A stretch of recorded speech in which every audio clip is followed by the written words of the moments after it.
What is up, YouTube world? Steve, Dave. This is the Instant Revolution podcast, episode number. Tonight, we're going to be talking about clay. A lot of clay talk tonight, and sort of deviate from what we usually talk about and go down a completely different road and talk a lot about clay. So, and the uses, um, how we can get enjoyment out of clay. Um, just a different. It is literally different Pandora's box than we've ever probably gone down or probably will ever go down again. Did Figured you one, seriously? Did you seriously just talk about opening Pandora's box again? it's always there for the taking. Not even a minute in. Not even a minute in. Dave. That's another hashtag that we can add to a future shirt. Well, we're about diversity and all inclusiveness, and that is our sponsor, Bud Light. So, play talk. I'll let you start, Steve, and then I'll sort of piggyback off of anything you said or say, and then I will add to some of that. And what's going on, Ty, and then Yannick. So yeah, clay. The medium clay itself is, very pliable. It, can really be used for a lot of things.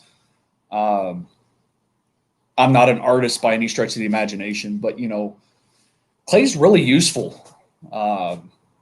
Seriously, what the hell are we doing? Guys, let's be real. We gave the spoiler last week. As most of you know, Dave has a tendency to do a play on numbers and things along those lines. Pun intended in a lot of situations. We had been planning this for quite some time early on in the evolution of the IRP, and it worked out in our favor. So we do have a guest with us this evening who is making his IRP debut. I will hand it over to Dave for the full proper introduction. Well, when we work with clay, we work with our hands, and all of us here are used to working with our hands a lot. So we're good. We have good wrist muscle tone, our grip in our forearm, our hands. But when we talk about collecting and player collecting, not like it was mentioned on videos maybe in the last day or so, there's a lot of huge collections out there that people may not know about. Howdy, Bobby. As I've said, and I try to live it, unlike others who will say it elsewhere amongst the algorithms, this is a community. A lot of the folks that are watching tonight, that have watched in the past, even for an episode or so, it's not like it's one clique. It's not one group that comes to watch. There's a chunk of people that do, from our old guard, but there's a lot of folks we've picked up along the way. It's like hitchhiking from New Jersey in a rundown garbage shop, and you're going out to California to a rundown card show, and you're picking up people along the way. And that's what we've done. A lot of different collecting backgrounds, a lot of different collecting philosophies. What's going on, Joe? And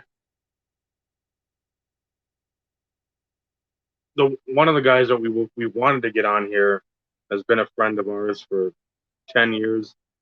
Me, maybe not so long, because I remember on blog, and I had the name earlier in the week or maybe late last week, what his blog name was, because it wasn't what his YouTube handle was.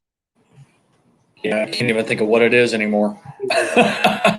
It was something what, 83, something 80. Of course, that's what happens when you hit that 40-year-old age. It's like a landslide. Dolly Parton, please don't copyright us. The landslide, it just takes everything away. So we wanted to get him on here, sort of introduce him and indoctrinate him to the StreamYard world, the blog, whatever type of world here, the podcast world, where he can get to know you guys. If we've kept up our relationship with him fairly strongly for the better part of at least a decade, he will fit in hopefully swimmingly with everyone. And being one that constantly preaches and says relationships are the backbone of this community, and with bowling coming up for the next 9 or 10 months, or darts, or I think it's bowling. It's bowling. The limited time for him to be making these show appearances is very limited. So that clock is ticking, because I think he said, oh, it's a Tuesday after Labor Day, or starting bowling again. So, but we want to get him on here. We'll discuss cards. We'll discuss a lot of philosophies in collecting. He'll have a chance to show off some of his collection, which, I mean, it's an okay collection. He's got a few cards that are decent. Yeah, decent. I'll put it on the decent tier. Yeah. Plateaus are at the decent level. So, one of my favorite and least favorite sayings of all time, because it's usually around that YouTube Sports Card Hall of Fame, when people build up their list, and it's like, without further ado, here's my list. Without further ado, give to you this film, not yet rated, Michael Phillips, a.k.a. the Clay Matthews Super Collection. What is going on? And the name was Wonder Boy 83. There you go. There you go. Should have known. Those were some great days. That's, like I said, I had it last week. I remembered it. I should write it down. I'll remember. No, I remember the 83 part. You did. Yeah, we'll give you a partial thumbs up for that one, Dave. Because we all can agree as we get closer to 40, the memory just kind of Cassidy. Well, I'll give you the hitchhiker's thumb.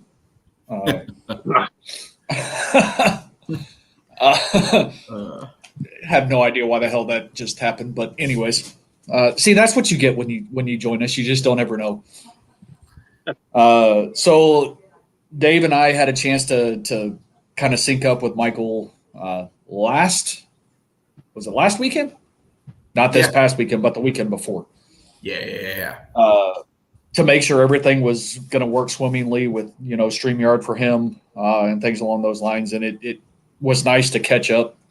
Didn't think it was going to be one of those long conversations. And we talk about this frequently.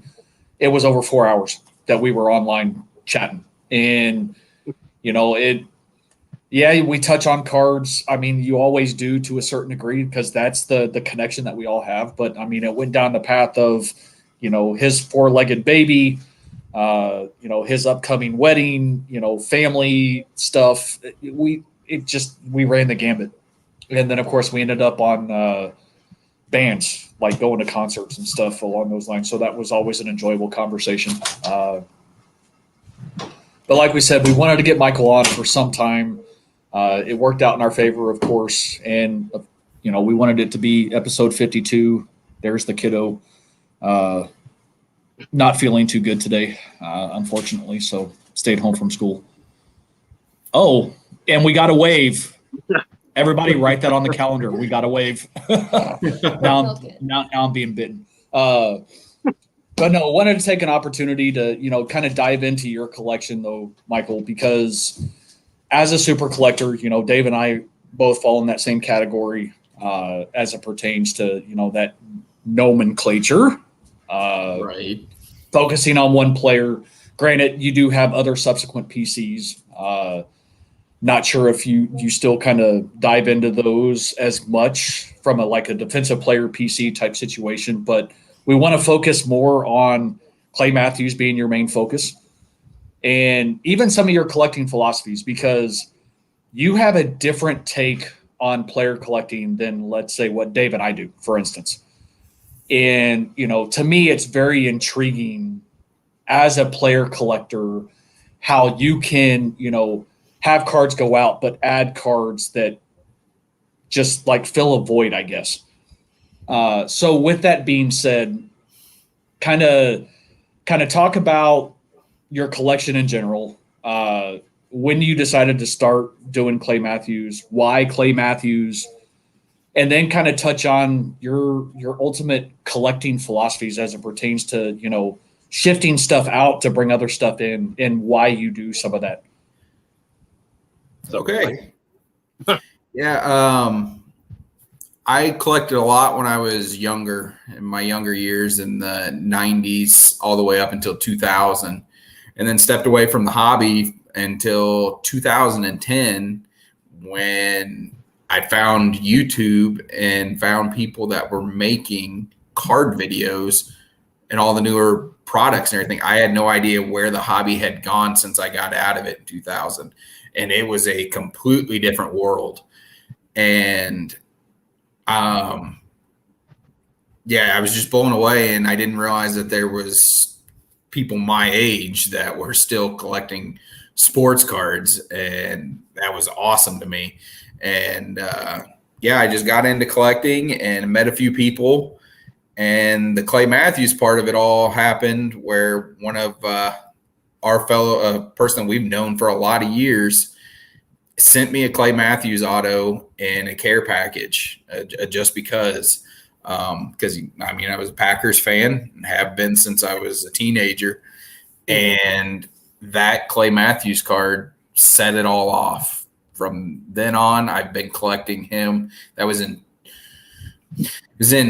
early 2010, I believe, 2010, 2011. It was after the Packers had won the Super Bowl, and that's unfortunate for somebody who decided to be a player collector, is trying to get somebody's cards after they have done something amazing and they're in the best time of their career. It's a very dumb time to start collecting somebody. But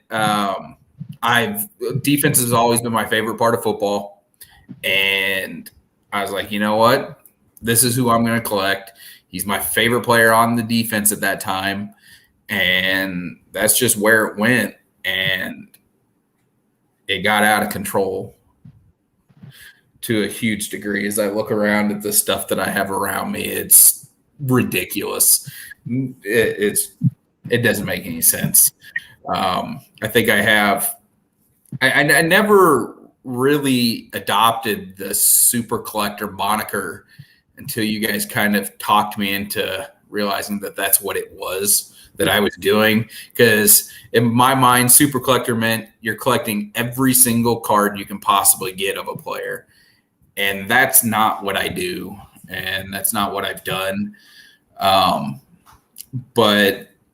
it's gotten to the point where I have, I believe, over 800 unique Clay Matthews cards, over 100 non-101 autos, and I'm approaching 150 101s, be it autos, patches, printing plates, all that stuff. There's somewhere around 150 101s in the collection now. And that isn't even the thing that I enjoy collecting most about the cards I have. I mean, obviously I got several cards in there that I love. I love them all. But my favorite thing to actually chase of Clay is anything that's jersey numbered 52 out of whatever. I get more thrills about getting those cards than I do anything else, because there may be 999 of those cards, but only one of them's numbered 52 out of 999, and I want that one. So that's my ultimate. That's my favorite thing to chase. And then it goes on to building rainbows. That's where I've gotten a lot of joy from collecting clay and being a player collector. And my favorite favorite product was Topps Chrome. And it's a bummer that it no longer exists. I can't collect it anymore. I'm getting to the point where I only need, I think, two or three. Yeah, two. I only need 2 base chrome superfractors, and then I'm done collecting Topps Chrome. There are no more Topps Chrome cards to go after. And which is crazy just to even think about. Yeah. So Clay's rookie year was 2009. Yes. Topps Chrome officially stopped in 2015. Correct. So that's what, 7 years? 9, 10, 11, 12, 13, 14. Yeah, 7 years. Yes. He was not in 2010 Chrome, though. He was in 2010 Topps, but not Chrome. Okay. So you take out that 1 year. And then, of course, as we all know, in like every manufacturer, as the years progressed, they introduced more and more parallels. Yeah. And then, of course, you started getting like the inserts, and those inserts being color paralleled, including potential superfractors. Yep. I know one of your favorite being the one of the reprint superfractors, and you had the pair, both the full size and the mini. Mm-hmm. And that was actually the only year in which like Terrell Davis has a superfractor. Yeah. And you and I had many conversations, and it's 2015, if I'm not mistaken. It is. And you and I had long conversations. And, you know, it's like, I want a superfractor because that's the only year in which Terrell Davis had a superfractor. And, you know, I'm torn because, you know, he's in the base set, plus he has the autos, plus he has the mini, plus he has the retro reprint type. And I know you and I hashed it out for probably a good few days. And I settled on the rookie reprint retros. I didn't go after the autographs. I only saw one of them as it is. And it was one of those in which I couldn't justify the expense, I guess, at the time. So I settled for just the base and the mini. So I do have my superfractors. So I can at least somewhat give a check mark to my collection, so to speak. But that's impressive to say the least, because, you know, in the later years, you had 15 parallels, give or take? It was a lot. Yeah, absolutely. Yeah, definitely. So the fact that you're only needing 2 superfractors, not including 2010 because it's non-existent, is, I mean, that in itself blows my mind. And I've seen a ton of your rainbows, and, you know, there for a while, I actually knew quite a lot as far as it pertains to your, as Dave shows his superfractors. Put them up, Dave. They're pretty. This isn't about you, Dave. This isn't about you. This is about him. No, first of all, this is about you guys and it being episode number 52. I wanted to show my favorite 52. That's impeccable numbers. Numbered 52 out of 52. I paid a stupid amount of money for this card because the owner of it was an older gentleman who wasn't he's not all there in his mind. So he's a very odd gentleman to deal with. And I knew in order to get it from him, being that he was a Packers fan also, I was going to have to spend a ton of money.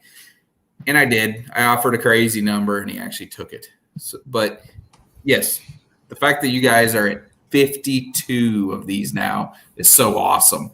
I love it because I remember when you guys hadn't even started, you were just talking about starting it, and it's hard to believe that that's now been over a year ago.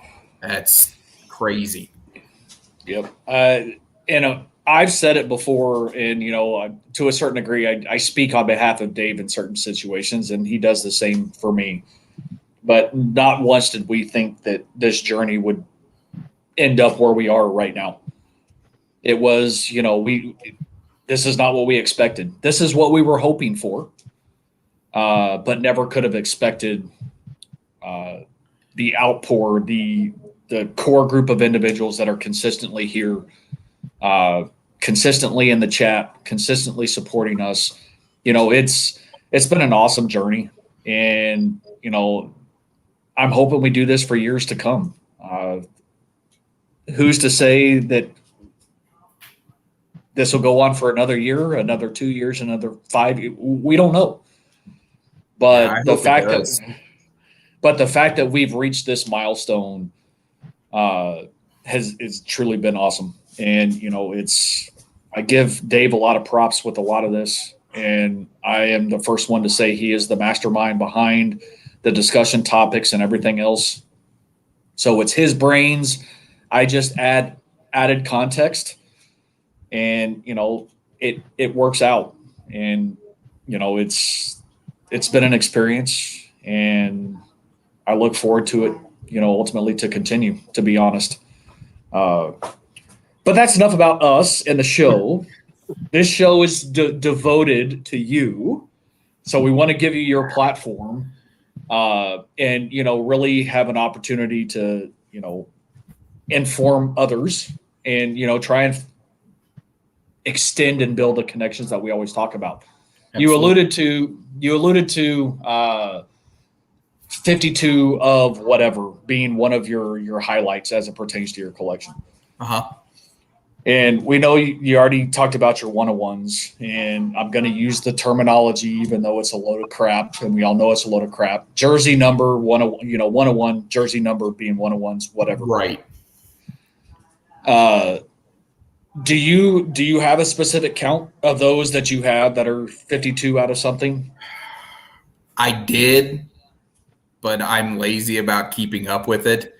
Like, I'll go through spells where I'll pull everything out, and I will literally count everything, write it down on pieces of paper, break down everything I have, and then I won't update it with the stuff I buy because I'm terrible. It is somewhere in the neighborhood of 40, I want to say, somewhere around that. Yeah, and I'm really bad because I forget that I have autographed ones that are 52 of something, because majority, especially after Clay's rookie year, anything he signed, he didn't really sign a whole ton until probably around 2013, 2014. He started signing a lot again.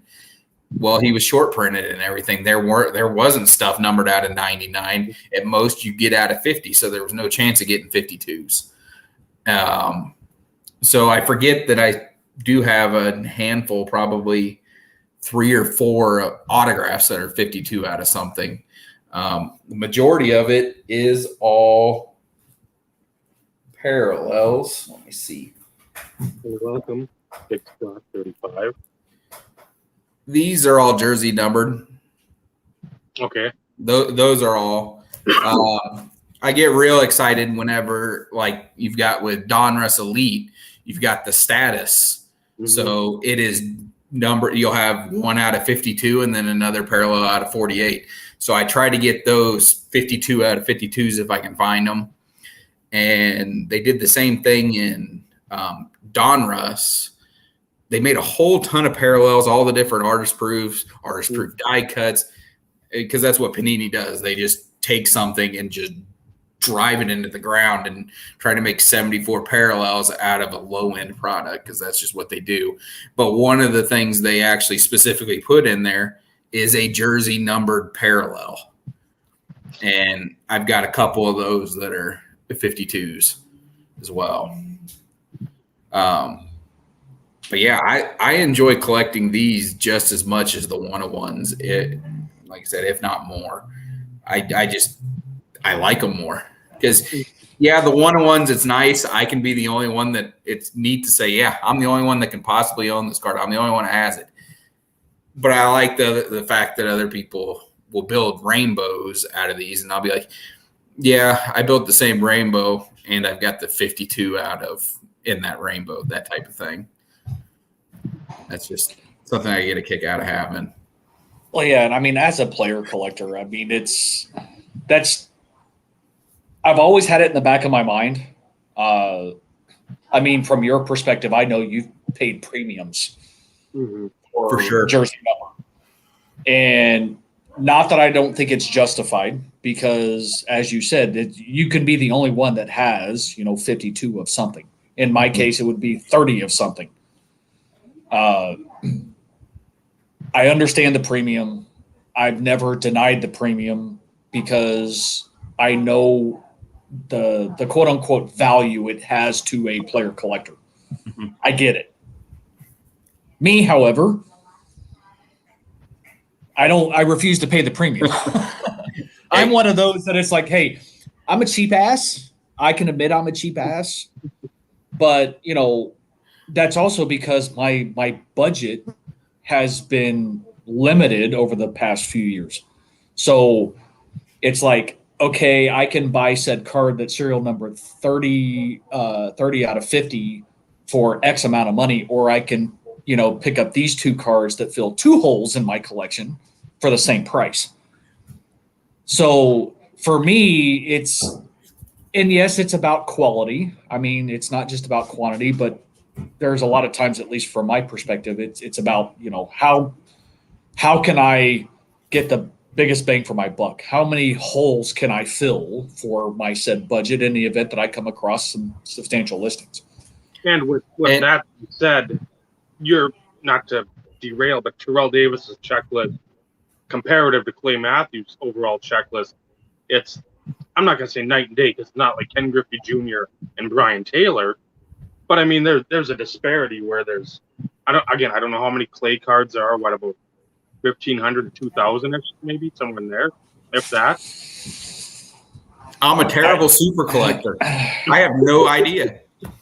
Well, I can check. You guys can chat. I'll go in and check. How's that? So we can give you something like the 5,000 range. I think for the Terrell Davis, he collects, or the years he's 95 to 15. Some is like 5,200 or somewhere in there. So it's not that high. 48, 35, 21. Powerball numbers tonight. And back to Steve's explanation, I mean, he was using logic and reason, and there is never any logic and reason into what I pay for the jersey number stuff. There just isn't. Well, that's why we're more alike than that guy over there. Yeah. The logic and reason when something, I won't say, because we all want certain things. It's not like, oh man, Steve wants that, but Steve's like, I don't want it as much as you guys want your stuff. It's all in the same blend. It's just trying to put stuff together, and he has the foresight to look ahead. Yeah, I get blinders. When we look ahead to the mail day, we're like, I want to get that card and get in the mail, instead of, well, there's a bill here, or like unforeseen expenses.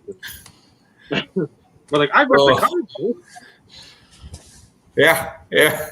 I've had a lot of unforeseen expenses come up in the last 2 to 3 months, and luckily there hasn't been cards that I've had to miss out on because of that. I've been fortunate in that aspect, and also fortunate in the fact that I didn't have to make that decision, because I might lean towards cards. I guarantee I would lean towards cards if I was single and living by myself. Because so 32.95 is the total number.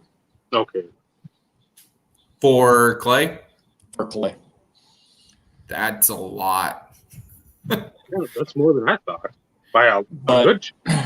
But then Terrell Davis is 5406 based on, Yeah. So now that's all inclusive, of course.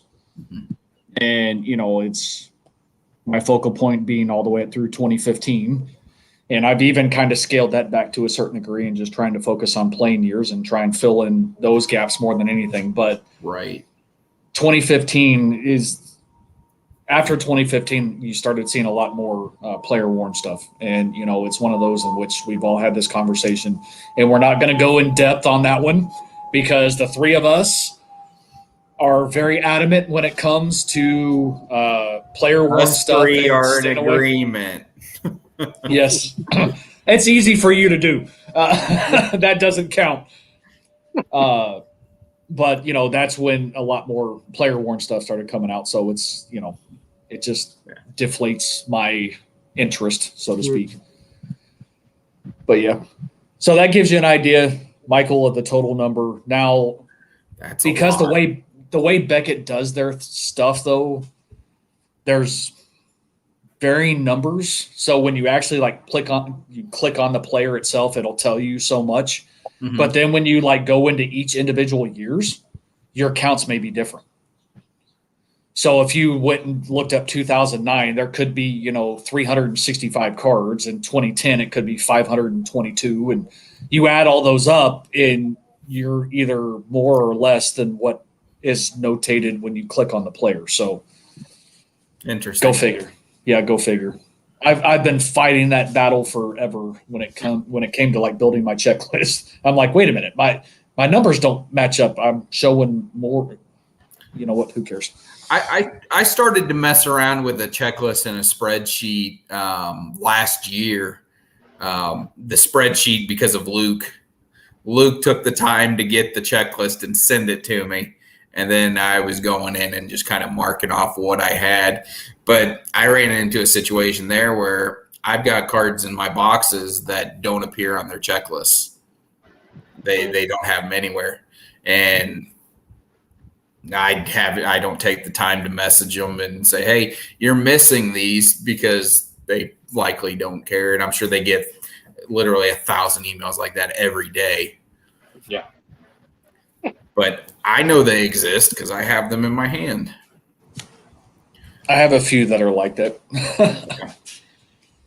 Mine were the ones I ran into. They were promo pack stuff. The Black Friday cards, the what they call progressions. Essentially, it's the 4 colors that you would have a printing of the printing plates. Only they'd be blank backs in those. They called them progressions, but the 2012 Black Friday ones were not on any checklist. And neither is the autograph version of that card, of which I want to say Panini said there were 3 of them, but they would never give an actual say, yes, this is how many there were. I've seen a picture of one when it was pulled on Black Friday.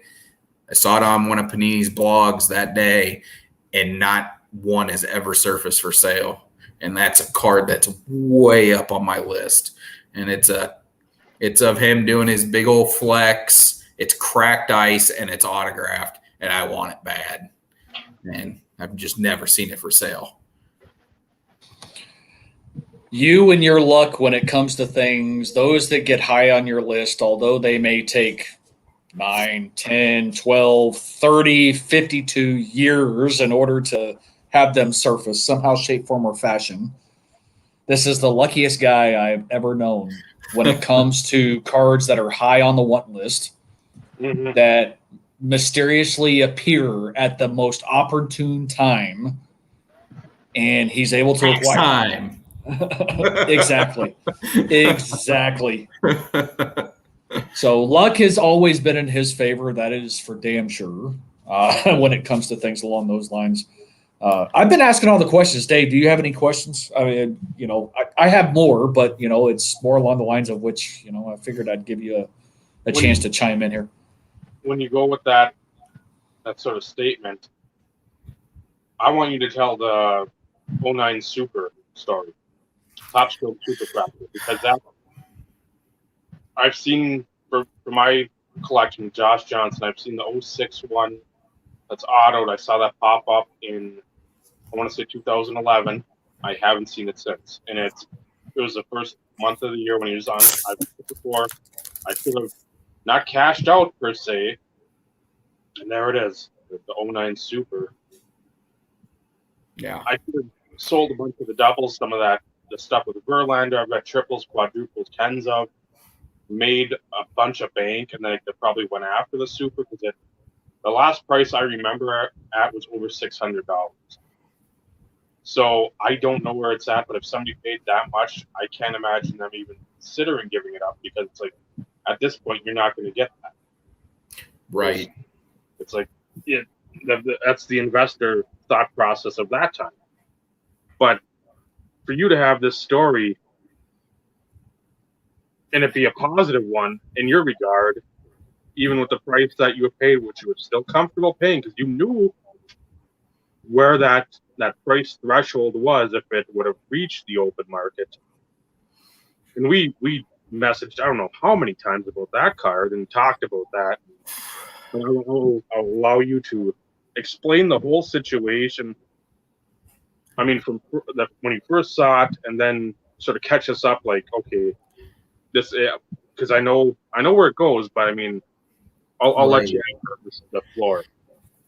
Yeah, it was a long journey, as it is with most people that are player collectors. Whether you're a super collector or just a player collector, it's always the dream to have their best card, or what other. I mean, just what you view to be their best card. And for me, it was always going to be the Topps Chrome Superfractor of Clay. He didn't have an autograph version because he did not have a licensing agreement with Topps to sign things for whatever reason until 2013, I believe, was his first stuff with Topps. But anyway, this card in particular, I had never seen it before until I searched on Google and I just typed in Clay Matthews Topps Chrome. It went to images. And I found an image of the card, and it stopped me dead in my tracks when I saw it. I couldn't believe what I was actually seeing was this card. And I clicked on the image and found that it originated from Blowout Card Forums. And I clicked on it and went to the thread. And this was in 2000 when was this? 2015, I want to say, somewhere around that time frame. Somewhere around 2014, 2015, somewhere in there when I found this. Well, this Blowout Card Forums thread was from early 2010. Okay. And it was the owner posting it, completing the rainbow for 2009 Topps Chrome.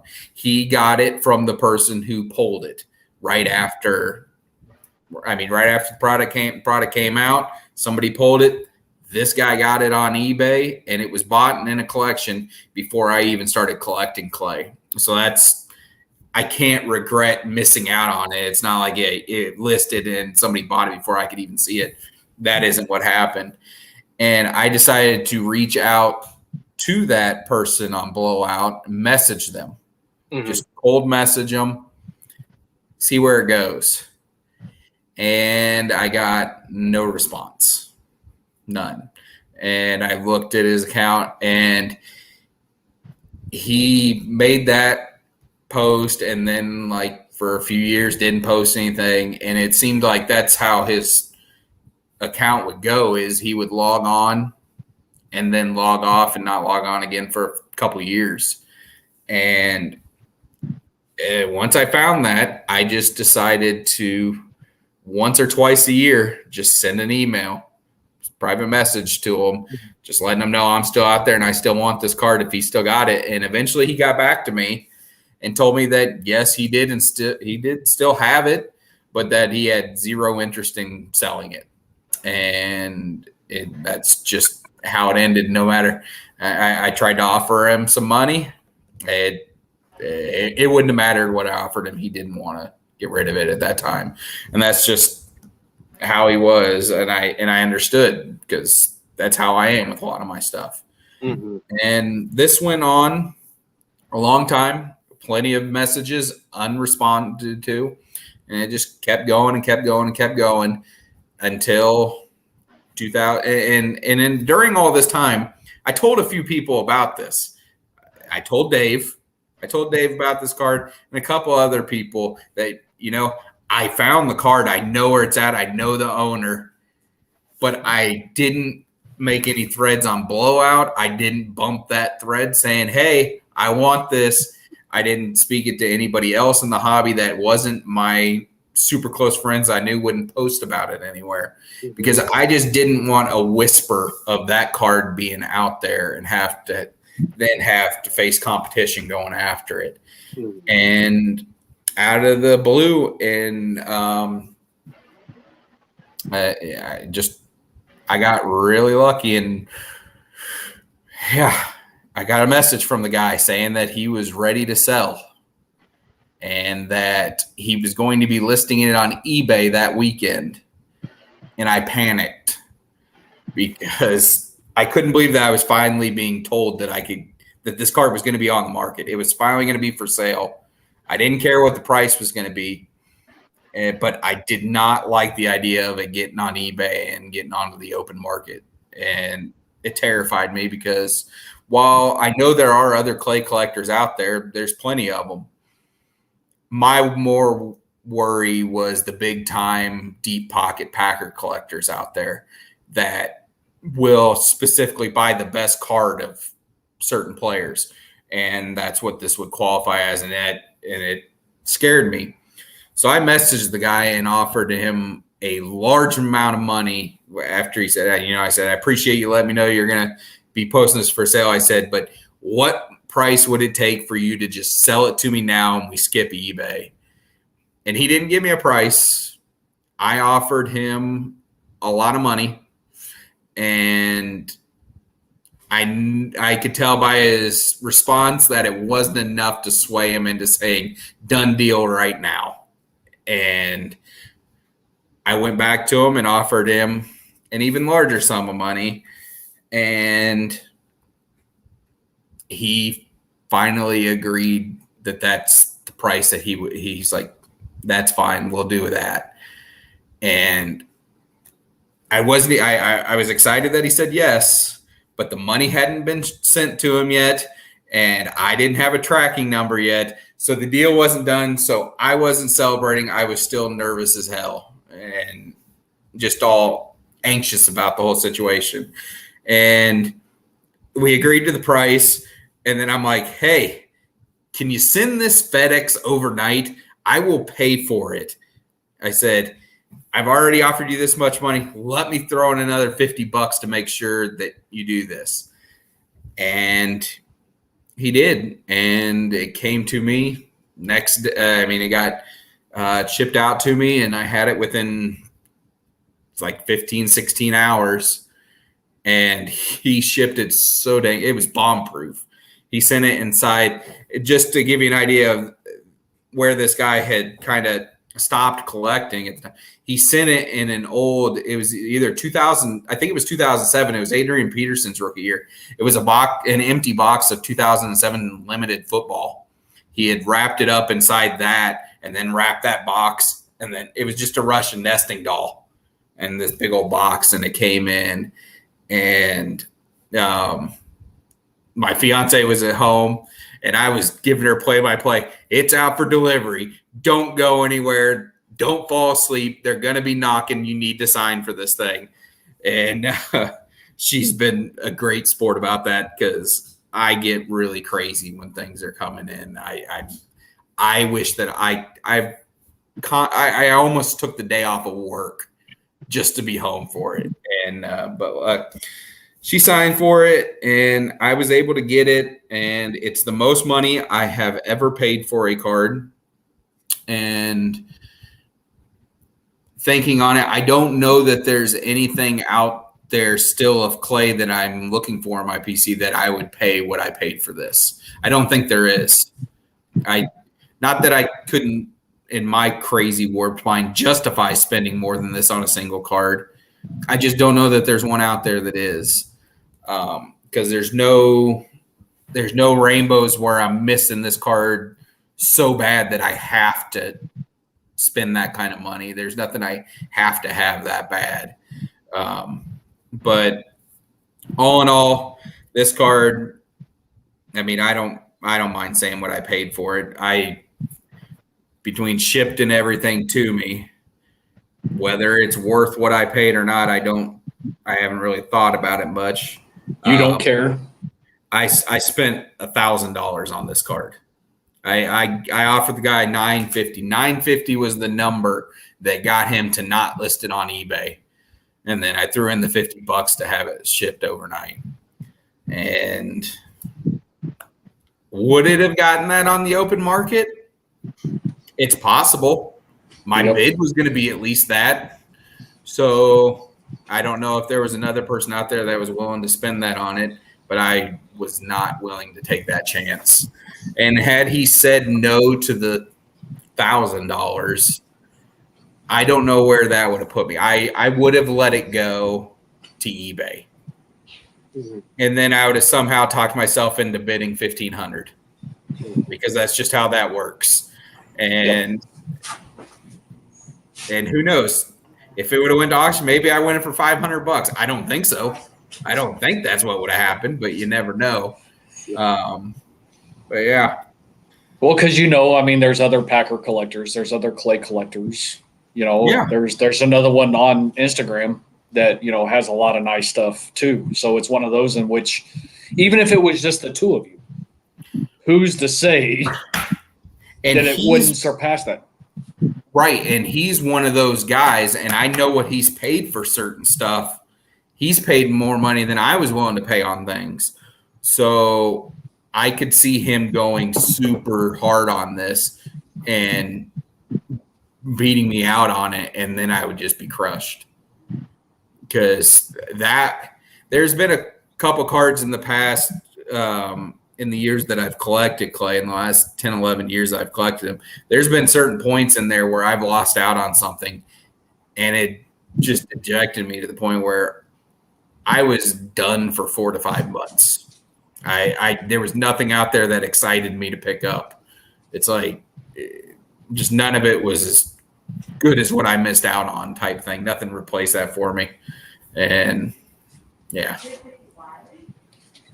Yeah, you're quirky in that sense.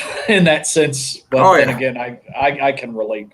I don't know if you saw the question, but Reese did ask, did your fiance know how much you spent on it? Yeah. Oh yeah. And her look, the expression on her face, she's like, she can't grasp the money. She can't grasp the concept of what I spend on these things because she's not that type of person. She doesn't spend money on herself or spend money in that way. It's hard to talk her into spending $80 on a pair of shoes. So hearing $1,000 might as well be $1 million to her. It just doesn't compute. And, and she doesn't understand the hobby whatsoever. But she likes how excited I get about it when I talk about it. So she's supportive of it. Because I've even mentioned several times here in the last couple of years, I was like, I could sell all this stuff and have no debt and be good to go. I mean, it would be nice not to have any debt. And she said, I don't want you to sell that stuff because she goes, I know what it means to you and you would regret it. And she's probably right. Because for whatever reason,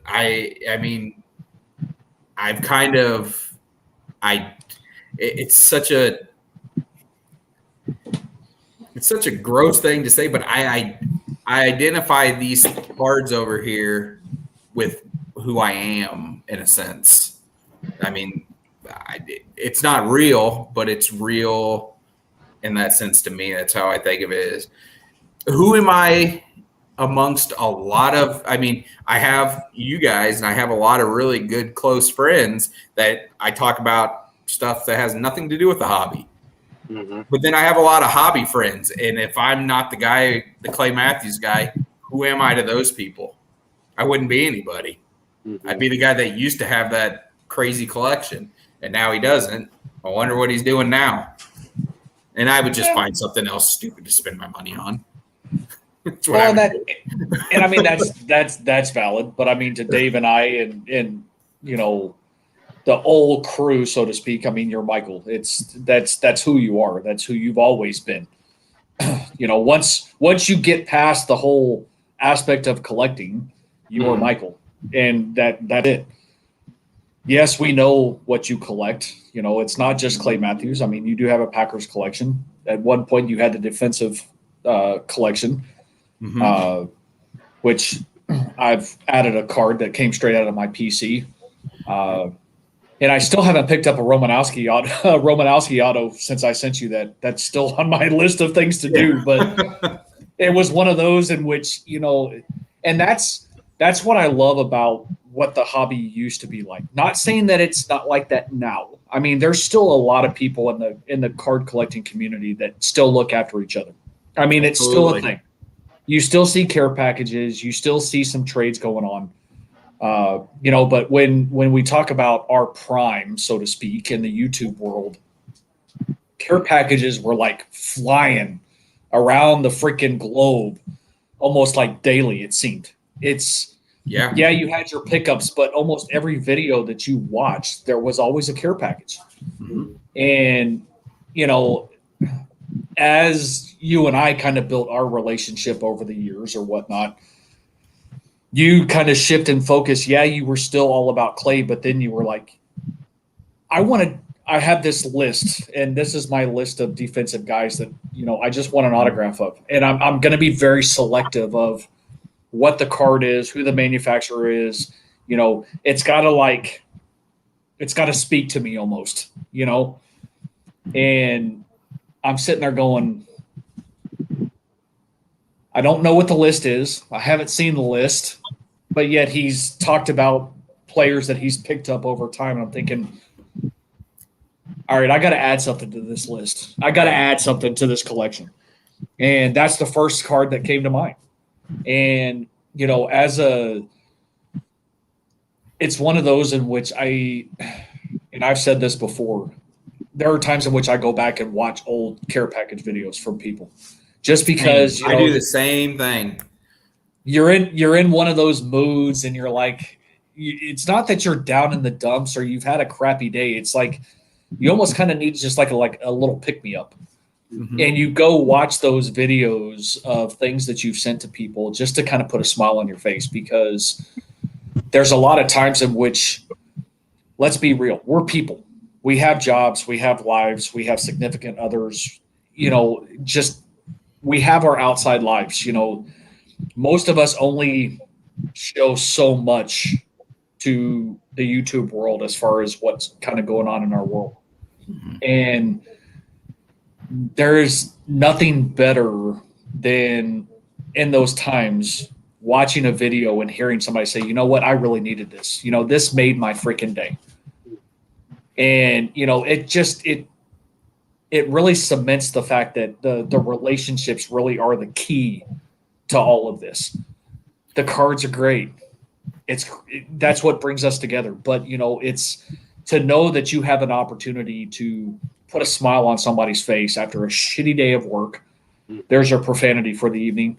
And put a smile on somebody's face. You know, it warms the cockles, as Dave would put it. And, you know, during that time, all of us, I mean, the three of us here and, you know, a few others probably in the chat. I mean, that was like a consistent thing. There was hardly ever a time in which you saw a video that somebody posted that was just pickups. There was always some care package in there. Whether it be a set, player PC, you know, team stuff. I mean, it didn't matter. And I like the fact that that's still a thing, but it's nothing what it was before, because a small part of me feels is like some of those have strings attached. And in our time, that was never, it was always no strings attached. And, you know, then there were people like the three of us that you send me something, okay, now I got to return the favor. And now I got to take it. I got to step it up. You know, it became that competition type thing. And you get to a point where it's like, okay, when's the competition stop? Never. It goes silent for 5 years, and then you get hammered. Yeah, we won't go there, Michael, because I still remember the last stuff that you sent me, and it's still high on my list. But you're difficult to buy for because, well, you are and you're not, because it's one of those in which I stay away from clay. Mm-hmm. I do, because it would be my luck. It would be something that you really wanted, and we'd be bidding against each other, and you would end up being stuck paying more for something than what you should. So I stay away from clay. I think of things outside of that because that's where other subsequent side PCs come into play. For Dave, excuse me, he has almost every Josh Johnson that there is. So I stay away from the Josh Johnson stuff unless I happen to stumble across it. And of course, it's going to go to Dave. But I did that a couple years back. I stumbled across something for him. But I think of other things because it's like I don't go into the delves of the interwebs and find stuff like Dave does. I don't think any of us do. I don't have the networking. I don't have the information, the knowledge, and nor would I ask him to share some of that because that's what makes Dave Dave. Mm-hmm. He goes to the edges of the globe to find stuff for people because that's what he likes to do, and that's what makes Dave Dave. And that's why we all appreciate is the fact that he's willing to do that because he has those connections and that go back years. But I digress. Dave's got a PC for somebody jersey numbered 1 through 99. And probably a NASCAR guy that's 00 or Buckshot Jones. Yep, the old Wood Series driver of the late 90s. Yeah. I know Brad. I hope so. That's the problem I have with Facebook. Well, one of them. I want to be done with it. I want to be done forever because I don't care. But there again, there's the guy that I've watched and known wrestling for the last. I've known him for about 7 years, and I've watched him for about 20. Luke Hawx. He was in XPW, I think, or whatever was on MTV in like 2007. He was Altar Boy Luke. He was in the Wolverine movie where Hugh Jackman sticks his claw up through that dude's head. That's the guy. Ah. So he's on there, and we talk through there. And I know we can do Messenger, but I'm not seeing what he's doing. And I want to see what he's doing because he's got a wrestling promotion down there in New Orleans. And it's fun seeing his, I won't say it, but I will, the brand of him grow because he puts in the work to make it better. And that's all the auction groups. I mean, there's a bunch out there that are the big ones. The Aces and Eights was the big one 4 or 5 years ago. I don't know if it's still around. I was never in it because that was really out of my tax bracket. It was mostly big stuff. And at that time, I was like the kid of today that's smart that doesn't have the $200 a week allowance from his parents or $200 a month, dump it into cards, and then you can work your way up. I'm sitting there picking up between $5 and like $30 cards. It had to be something real nice. But I mean, I was getting a lot of stuff in that sweet spot range of like that 15 to 20 from some of these other groups. And that's where I've been able to pluck a lot of stuff. I know I've done it for both of you. There may be some possibly in the future. I don't know. That cannot be said or verified or denied. And I don't like to sit there and like toot my own horn and be like, well, when I see something, it's because we started off with it, we end the show It is about the relationships. If you actually strike the chord with somebody, you may not talk with them all the time, but you have something like, hey, this dude collects so-and-so, this chick collects that person, whoever it is, and you build some sort of rapport with them.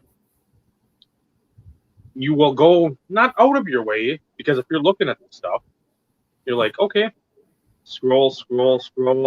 Oh, there's a Torii Hunter patch to 5. If it goes cheap enough, Micah wants it. I know he's a Twins collector. I can send it over there, and he'll be on cloud 9 for it. They're Tim Hudson, or an Indianapolis Colts rookie, something parallel to 5. Send it out to Tom Hudson, fan 15. Terrell Davis or some old Bronco for Steve. Michael wants Packers that don't necessarily have a lot of stuff out there. Joey wants Bart Starr. Brad wants Dolphins patches. So I know that's one of the videos I always go back to, is a couple of years ago when I destroyed him.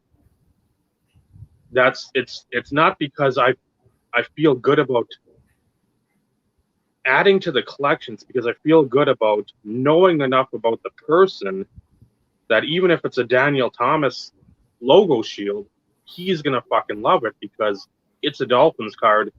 And over the course of watching Brad, I haven't seen one of those, an NFL shield.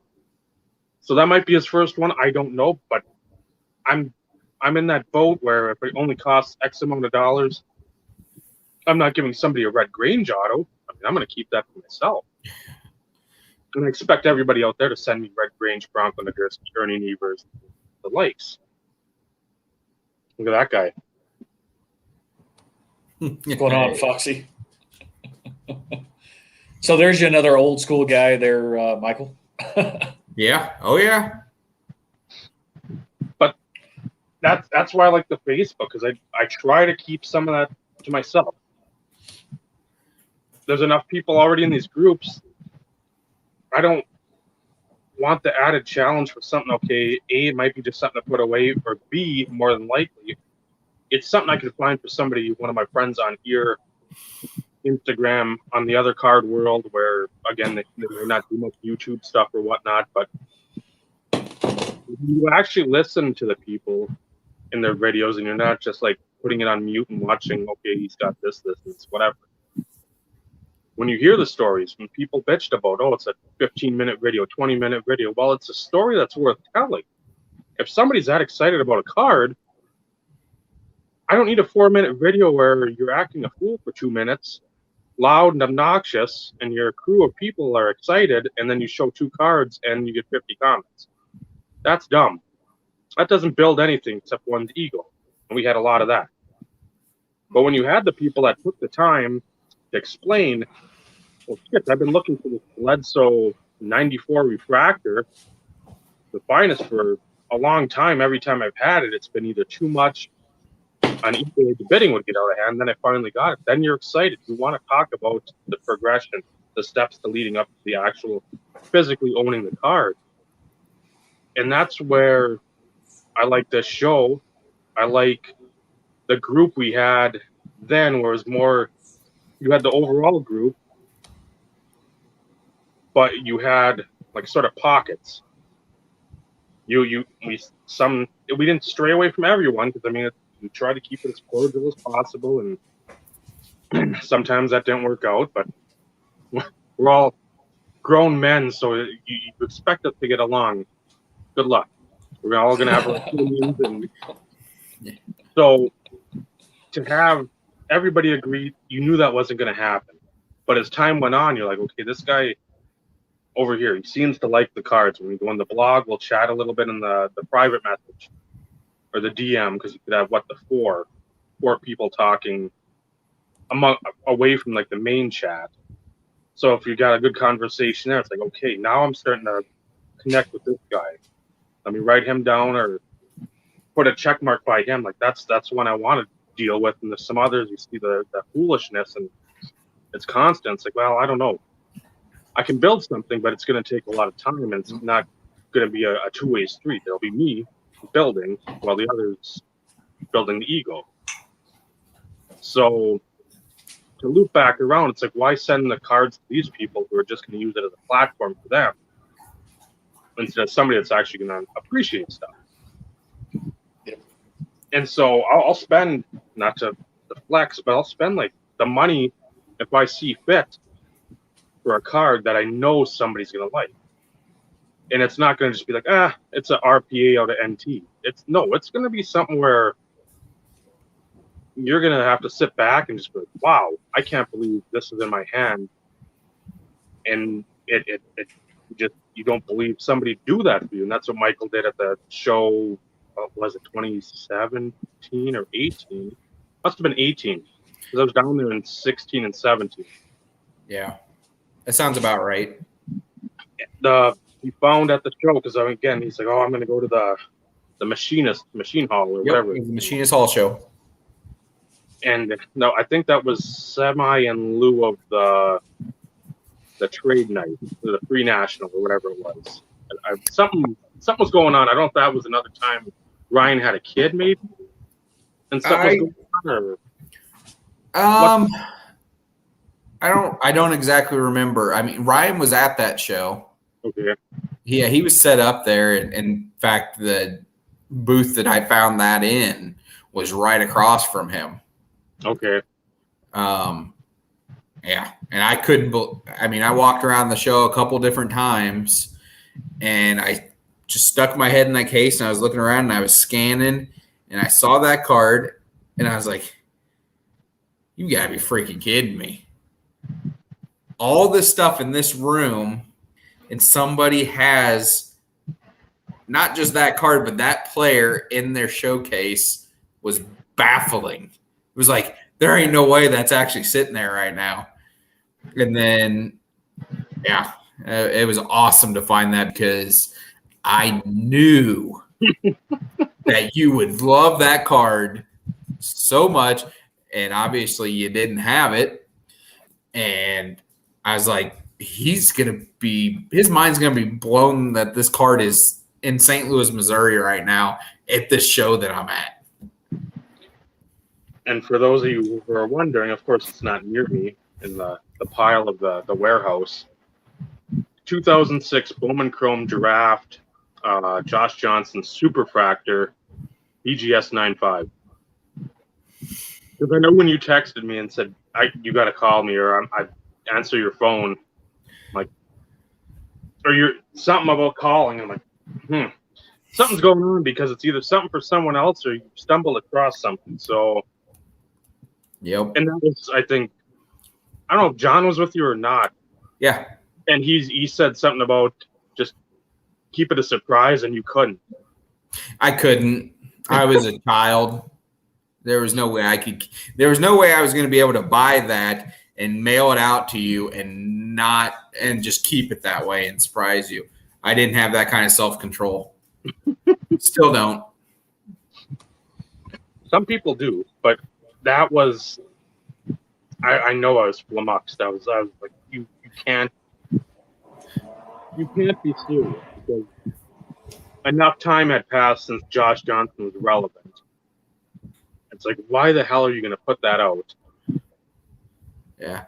And I'm curious to know when it was graded. I never looked up the serial number to see when it was actually graded, because that's also an interesting thing. Was this graded when he was still playing? Mm-hmm. Or did somebody after the fact decide that, you know what, this is a Chrome Super rookie card and it looks to be in good condition, I should probably just grade it. And that was back when grading was reasonable, when you could afford to do it and you could send in cards like that. And now, I mean, I won't send anything into grade, because the stuff that I actually want slabbed, I don't want to let out of my possession. I just won't do it, and I can't afford to get it done in person, so it'll just remain unslabbed for me. And because I think I've only graded maybe 10 cards ever. I don't even know if it's 10. It might be like 8 or 9, and I could afford to pay $15, $20 a card. I could justify that. Now it's not possible to grade anything, and I refuse to grade with PSA, because I don't understand how people buy into different charges for grading on a card based on the value. Why should I have to pay you more to grade this card because it's worth more with your grade on it, as opposed to this card? It's a $10 card and a $1,000 card. Are you grading them differently? Is there a different process? If there's not, how come it costs more? I can't fathom that. It just does not make sense to me. And not just that, as nice as PSA slabs are, they're nice, easier to store, they're thin and everything. You don't even put those cards inside a protector. They just wiggle around in there. I've seen so many PSA 10 cards where you flip it over and the edges are chipped to shit. So, yeah, that's my little rant for tonight. PSA has a license to print money, if you really think about it, which is why they've been able to have the varying prices based on value. Yeah, I don't get it. And them being in the eyes of most hobby people, them being the number one, whatever, they're taking advantage of that status, so to speak, in the current market. And, on the flip side, you have the SGC, what was it? The SGC 3 Honus selling for over $6 million. Yep. It's one of those in which, it's things like that can flip the switch potentially. And we all know SGC is, I won't say it's the top tier. It's the top tier for pre-war. For vintage. I'm going to say vintage, period. Yeah. So it's one of those in which when you have things like that, shit. It's and it's going to be an all PSA video page, right? It changes the dynamic. It potentially flips that switch to where people have a tendency to really look at other grading opportunities. And SGC, for those collectors that have been around a long time, we all know SGC has been around a long time. They're not new to this. They've been doing this a long time. And, one of the, if I'm not mistaken, was it a UD product? They were all SGC slabs. UD graded. I don't remember what year it was. 2004. But all SGC slabs, the old SGC slabs that look like garbage. So, it's one of those in which that indicates the length of time they've been around. And stuff like that, competition is good in the hobby. And I don't want to derail the conversation, even though we may do that here in a bit, because I do have one more question for you, Michael, that I want you to answer. Okay. Competition is good. For those of us who collected in the 90s, we know all about competition. That was prime years for us. We knew and we appreciated all the ingenuity and everything that came along. There's the better half. And before I go any further, so some people may or may not have noticed. Better half, and I'm going to say Vinny because y'all are connected. I'm sorry, better half. Much love.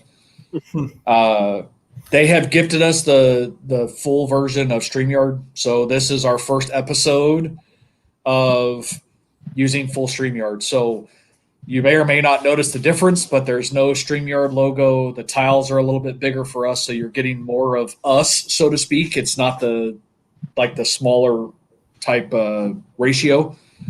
So a big thank you to the better half and Vinny for actually doing the actual adding to the account. So much love, you guys. We love you. But anyways,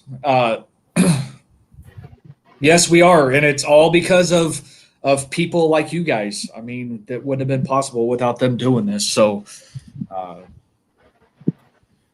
until we can get the shirts off the ground, we're still waiting for ideas, by the way.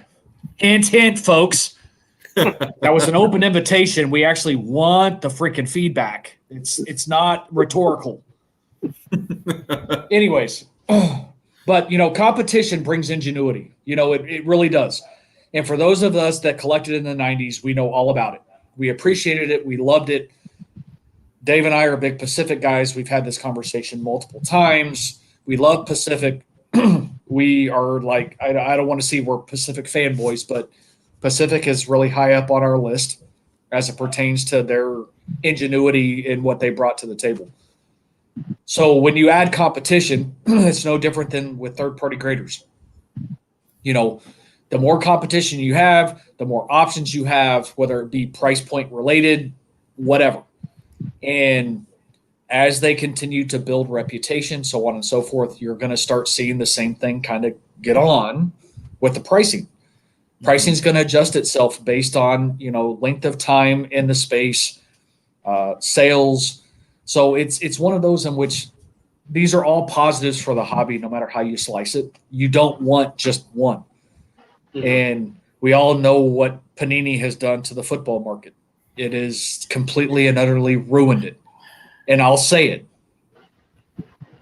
And I don't care if I get flagged for saying it.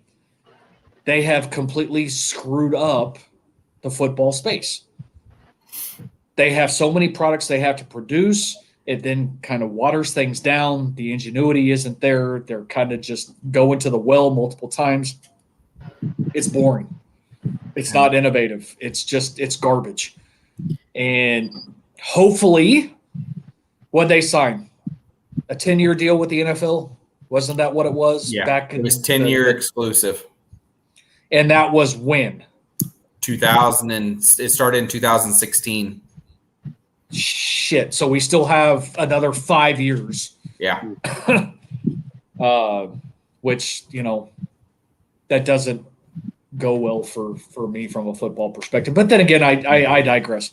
Going back to the subject at hand, though, because I don't want to go off on that tangent just yet. And go ahead, Michael. I wanted one thing to add to that, man, with what Panini has done, and the thing that's made me sad about what they've done is they have killed off some of my favorite sets.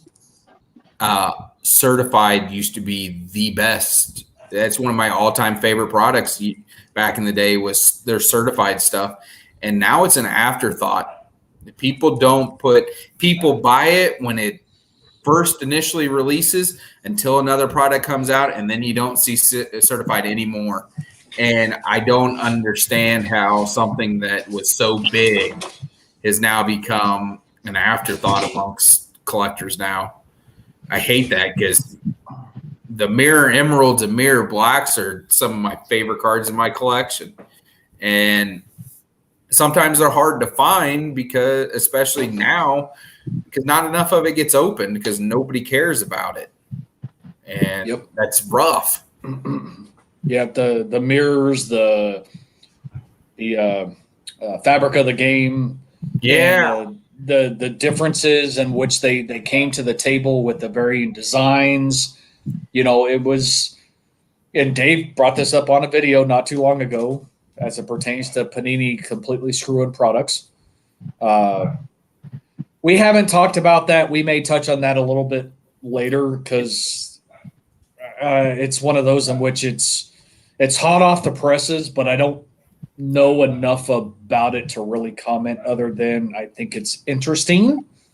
Mm-hmm.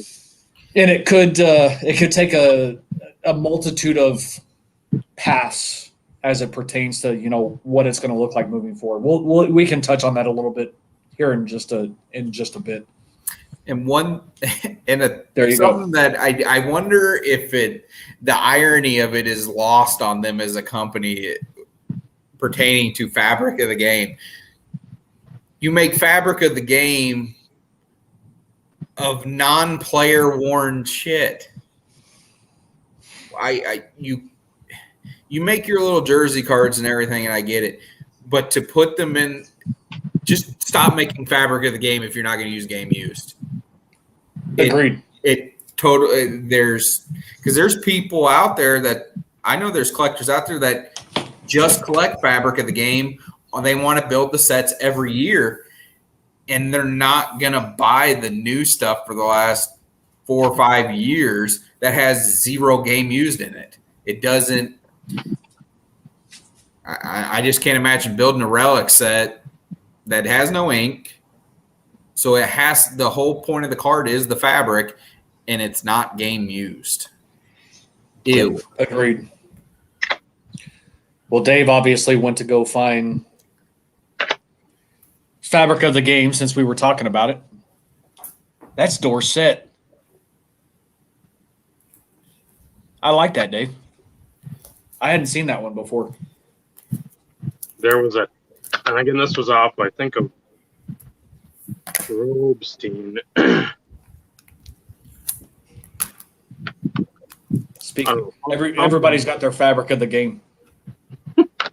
That's the lower numbered one too, isn't it, Michael? Yeah, these are both. It's short printed out of 7. I don't know why the guy graded all these, but I was more than happy to win probably about 70% of them. It cost me a chunk, but at the same time, to get like Devery Henderson didn't cost much. But then you had guy I'm always, and being a Charger sucks. I love Plunkett. Picking up his stuff. Brad, if you're still in here. And that's such a beautiful year for that card. Duper to 10. Oh, look at that. Whew. Yeah, that's logo. Nasty. One thing I like about those almost look like the foil board and all that reminds me of Absolute. So you combine 2 of my old favorites with Certified and Absolute. It's a winning combo there. So yeah, that stuff. And again, that's just that portion. I've got the lot I bought for half of what Michael paid for the Superfractor of the 07 stuff. There was probably like 65 to 80 cards in there, including a Breeze, a Namath, Jim Brown. I mean, if people came to me with that stuff, that's my dealer mentality. You come to me with like a stack like that, I will figure something out. If I've got to sell stuff, I will go on a selling spree to get that stuff, because as you saw at the National, if you watched any of those videos, you saw people starting to pick this stuff up, because all of a sudden, you don't want to get into too much of it. Game used is what people want.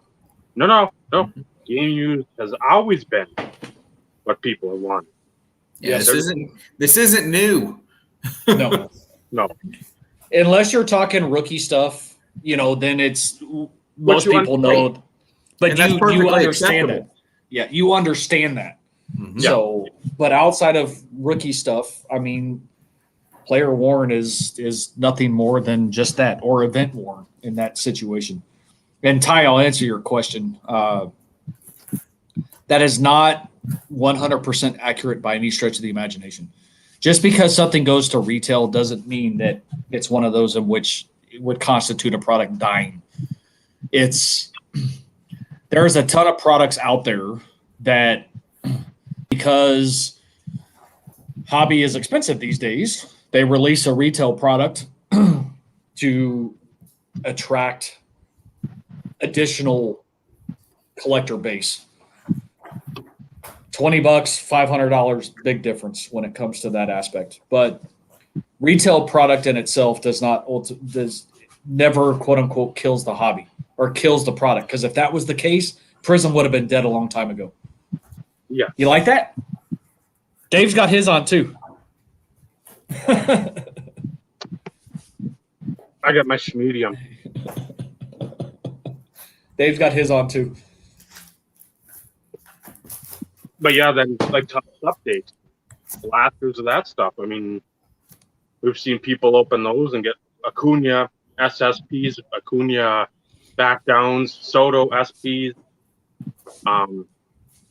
The retail sort of like, and that's a terrible analogy, but I'll do it. It's like the drug dealer probably giving a kid a blunt. Like, hey, or a one hit. You want to smoke this? There you go. Get them hooked. Get them in. In our day, that's all we could do, because there wasn't card shops everywhere. As the hobby grew, yes, that you can find card shops, but up here it's always been the heyday. There's 2 in Virginia, which is an hour away. There was 2 in Duluth, 2 hours away. When we lived in Superior, there were 2 there. I frequented both. The one had some older stuff. The one in the mall was always easier to go to because you're going to the mall anyway. Had KB Toys, so you could get stuff there. Prangy Way, which was like a low end, lower than Kmart. We get stuff there. You can find stuff at these places because cards were everywhere then. You start pulling back now. That's when the retail stuff goes up because it's not everywhere you can find. And that's what sucks. And again, we'll get to some of that down the road in a different episode. But it's the problem with the Panini. It's you have to stop buying stuff. You have to stop buying, showing these singles. Like, man, there's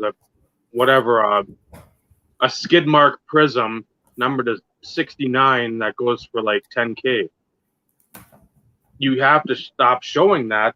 There's so much interest in this stuff on A, the secondary market, and B, when you're ripping through a Cards Infinity, through Firehand Cards, through whoever you rip cards through.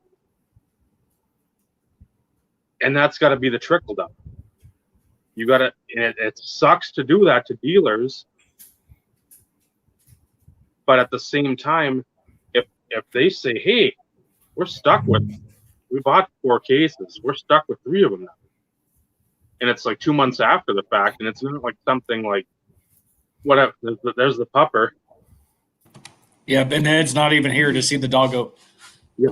She's whimper whining. Not enough attention. Nope. She was ignored for more than 5 seconds, so.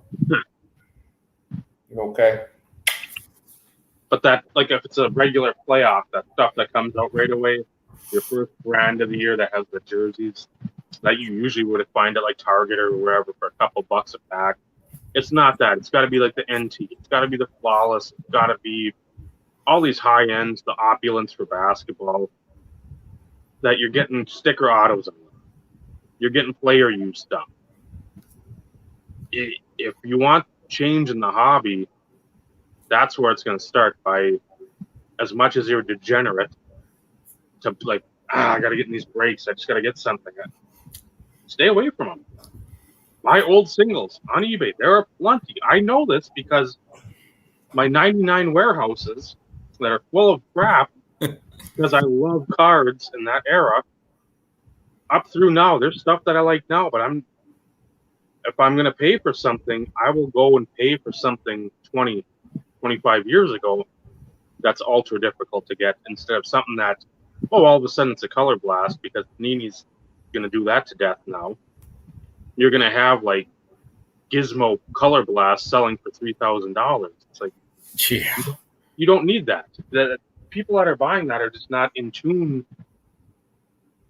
to the hobby, but people are buying it. So guess what? Panini's going to keep printing it because where we're the people in the rabble-rousing section, there's still people filing through 5 or 6 checkouts just loading up because, it's cards. They're hot. I got to get them. Big sales, good deals only. Let's get it. Let's go. Sheesh. All that shit. Puka shells. Nope. It's until that stops, until that slows to a trickle. Panini and its dumpster fire is only going to grow. It's going to be like that Dixie fire out in California. It's just going to keep growing because people don't want to change. We're just going to go. We'll complain about it, but we like complaining, but we won't do anything about it. That's a lot of what this hobby's always been, and life in general, of course. But this hobby's been a lot of bitching, moaning, and I don't like this. Fuck it, I hate it. Well, what are you doing the next week? You're busting a case of it. Well, you must not hate it that much to drop whatever amount of dollars. So that's my little hobby soapbox. Yeah, and that's the double-edged sword of it all. Is I want it to stop. I wish people would stop filling these ungodly, costly group breaks for these products, because Panini saw how much money was being made by these dealers and breakers and everything. And they said, well, wait a minute, we'll just raise our prices and get that profit ourselves. They didn't like seeing everybody else make all the profits. So it just made the initial cost so high. And the thing is, yeah, I want them to, I wish people would stop so that part of it will come down and become cheaper. But at the same time, I'm not paying the money to bust those boxes and that kind of stuff, but I still want the singles that come out of it. So I need somebody to pay it. I just don't want it to be me. Right. And that's unfortunate that the spot we're in right now. That's the reality of it, is it's not going to go backwards unless it's not going to take little steps back. It's going to go so high, and then at some point it's just going to completely bottom out and crash, and nobody's going to be making anything. It's not going to come back to what it should still be 5 years ago as far as cost. It's gotten too big. It won't. These companies aren't going to. I say companies, but really it's company isn't going to step back their profits. It's not going to happen. And the frustrating thing I find with Panini is, yeah, they're making millions and billions of dollars off of having the basketball license and the football license and all that, when in reality, their money comes from printing stickers throughout the world. The sports card is their hobby. Making sports cards is their hobby. It just happens to be something that makes them billions of dollars that they don't need. It's there and they can get it. Mm-hmm. Yeah, it's a lower percentage than what most people realize as it pertains to their overall bottom line profit. Yeah, I mean, they've been making stickers since what, the 60s and 70s? Or is it even before that? A long freaking time. Yeah. I mean, I know that their stickers and stuff of soccer have been around since the 70s. Yeah. So they've been making money for decades before they got into the card business. Yep. And it's not just sports related stickers. It's stickers that cross multiple quote unquote platforms, if you want to use that terminology. Mm-hmm.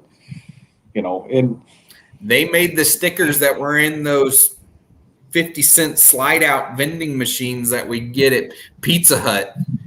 Those stickers came from Panini. Mm-hmm. Yep.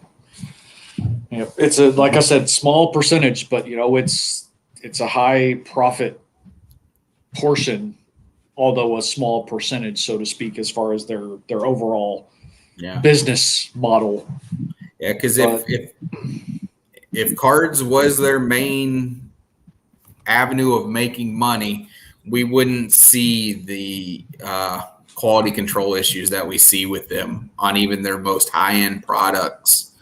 Mm-hmm. Or they just make really bad mistakes all the time that are simple, that could have been caught if somebody would just cared.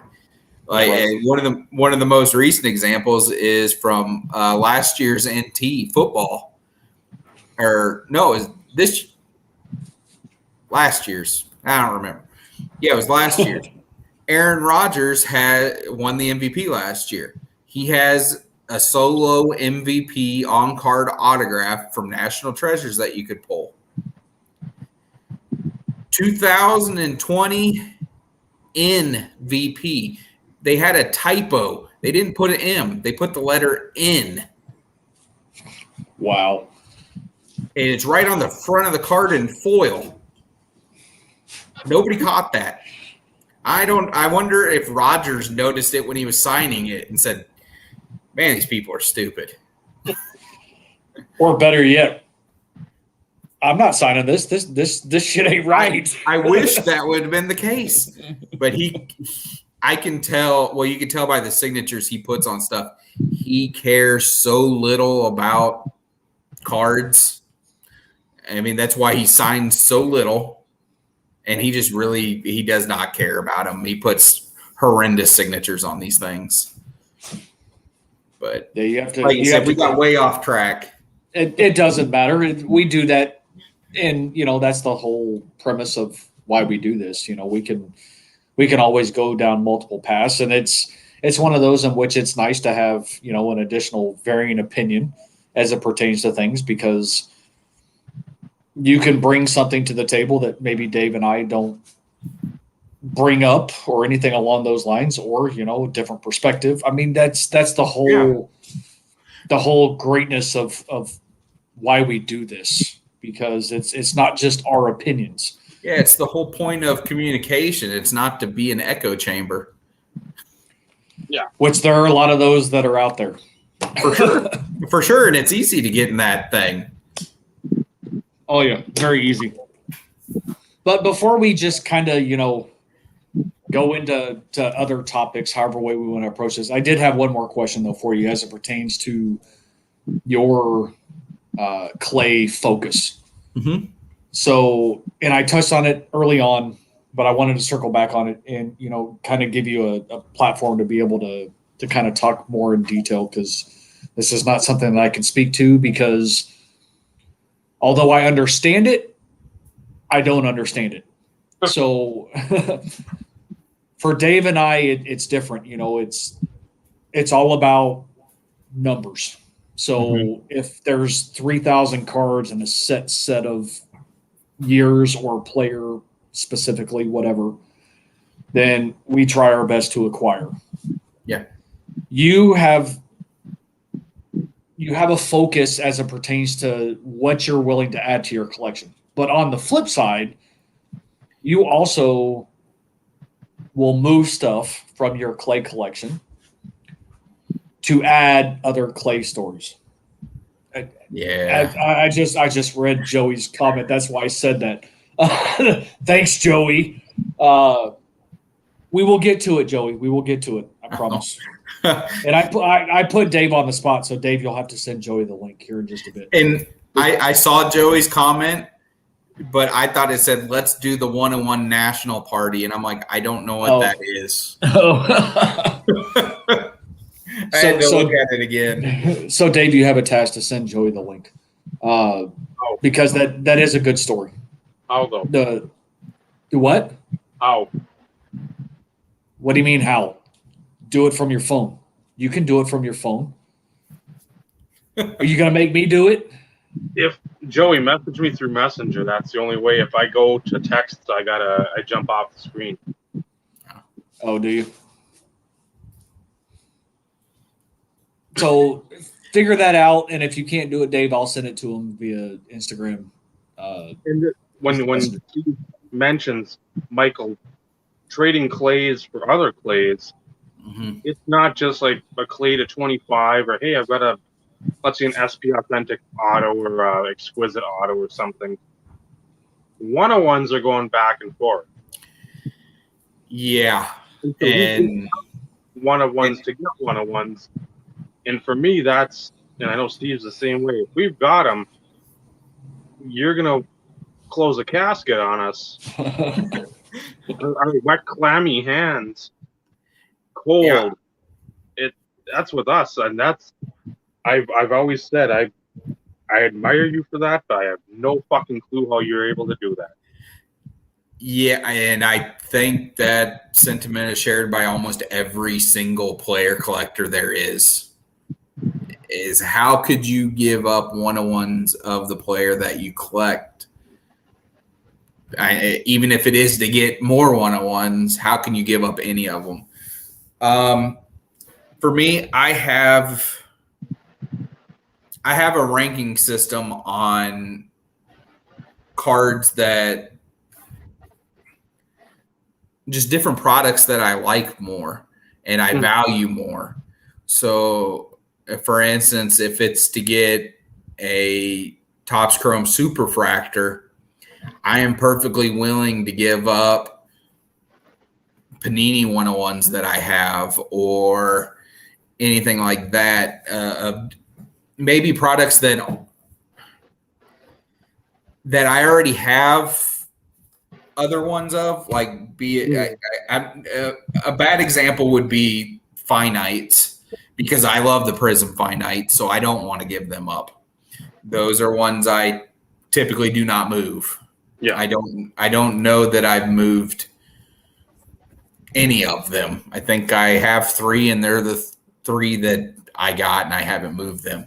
But let's say, like Optic. They're the Optic Gold vinyls. I've had 4 or 5 of those. I only have one of them now, and that's the Gridiron King subset one that I just think is a really awesome looking card because it reminds me of a childhood design with the Diamond Kings baseball. That's what it reminded me of. So I love that one. That one I kept. But I don't hold Optic Gold vinyls or Prism Gold vinyls, even though they're out of 5. I don't hold them to the same level that I hold the Chrome Supers or the Finest Supers or even the Bowman parallels or the Topps Base 101 parallels, because that's a situation. That was a card. Let me see. I've got it over here. I think. Yeah. This card right here. This is a 2012 Base Topps Platinum 101. In that deal to get that card, I think I gave up 3 or 4 101s in order to get that card because this one speaks to me. I think it's one of the most beautiful cards that there is. But Clay is in his Acme Packers uniform, which I love anything in that. Mm-hmm. And it was something I didn't have in my collection at the time. I didn't have any of the Topps Platinum parallels. I didn't have any in my collection. So that's another way I will go after 101s. If it's a parallel that I don't already have represented in my collection, I'm able to do it. And almost always in the back of my mind, because I've given up some that I didn't want to give up, that I really, really didn't want to give up. But in the back of my mind when I'm letting that go is, oh, I'm going to get that back. Somewhere along down the road, I'm going to manage to get that card back. So for the short term, I'm getting the one I super want, and then later down the road, I'll get the others that I want back. And that's generally how I view it. And as for like the Optic Base Gold vinyls, I've had the opportunity to buy them back, and I've passed. I've allowed them to go to eBay, and I didn't bid on them. Mm-hmm. Because the guy I was trading with, that I did all my big trades with, he and I would generally offer them back to one another, or even if it wasn't something the other owned, we were like, okay, I'm getting ready to sell these cards. Are there any of these that you want? And it allowed us to basically cherry pick what the other was giving up, and we'd make deals that way. But yeah, I understand where player collectors would have a hard time giving up 101s. And for whatever reason, it hasn't been that way with me. Same way in my side PCs, I used to have several Aaron Rodgers autos. I had over a dozen Brett Favre autographs that were really nice ones that in hindsight right now would be amazing to have, because now I can't afford them if they ever came up for sale again. They cost too much money. The market just went that way. I can't afford to get them back. But I will move other cards that I really like if it's to get a Clay that I really want. I'm down to – I only have one Brett Favre autograph in my collection now, down from, like I said, over a dozen. And it's because I traded them to get Clays. And that's also something that a lot of people can't understand. Why would you trade Hall of Fame Brett Favre Hall of Fame cards for a guy that's not going to be in the Hall of Fame? And my only explanation is it's who I collect and what I enjoy collecting. Mm-hmm. So, which should be sufficient enough to anybody who asks that question. Yeah, and if you can't, even if you don't agree with it, if you can't understand that point, then I don't know what to tell you. We don't look at the hobby the same. Yeah. Right. And there's nothing wrong with that either, because No. we need all kinds, we need all types, but the whole end game should be, you know, although you may not understand, you don't criticize or pass judgment on No, you should respect. decisions. You should respect it. Exactly. So welcome, Joey. Joey's What's up, Joe? Joey's all about the National 101 story, and I know what this card is specifically. But Brings us Joey, every single time. And I'm gonna let Joey have the floor and tell this story. there you go. You're gonna fill in the parts that you had about it, but Yeah. it's just we're in Chicago Nationals. Anthony walks up to me and says, "I got a card that I think Michael might want." I'm like, "Oh yeah, what is it? Just let me show you first." I'm like, "All right, if you got something going on, right?" I'm like, "No, I'll go take a walk." I'm not at this point. I don't know what it is or how important it is. You know, it could be anything at this point. He's kind of keeping it mystery. He says, "You have Michael's information, right? You can call him, text him." I'm like, "Yeah, do it all the time." What, you think he's going to need it? What's going on, Foxy? He says, just walk with me. I says, all right. We were over by RBI Crew 7, so that was kind of like home base anyway. So he says, this is just over here. So I go over there,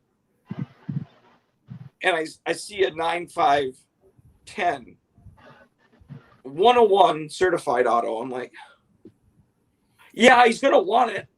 I mean, so basically, at the National, it's really hard to get a hold of somebody because you can't hear what's going on. So I blow up his phone. Every time I wasn't calling his number, I was texting him. I must have left him 10, 12 different messages. And it was so me and Anthony are standing there by this case. I'm like, somehow we just got to get a hold of, I'm not leaving this case. I said, if I have to buy the damn card, I'm going to get it. But we didn't, you know, I'm like, I want him to see it, and I want him to be just as happy to get it. You know, I don't want to just cryptically buy it and say, hey, I know he's going to want it. So we stand there, and I'm just on my phone going, like, he is not answering. He is not texting me back. Is he dead? I don't know what's going on. And we're standing there for a good 25 minutes. And for whatever reason, me and Anthony are standing there, and we're watching. I'm eagle-eyed the case. I'm just like texting, watching the case. I didn't want to stand in front of it the entire time because of the dealer would have thought I was crazy. So I seen something come up to the case. Michael isn't there yet.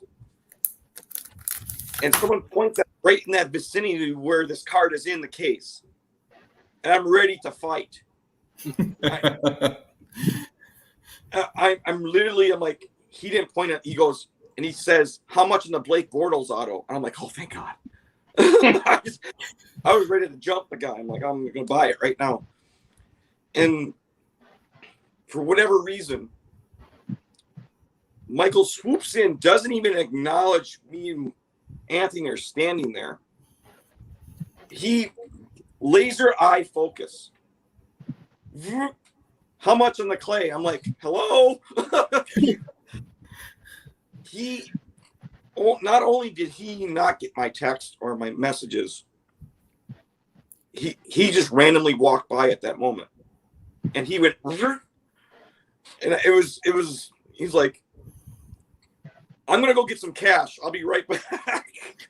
I was like, all right. He had to find an ATM in the place, which was upstairs.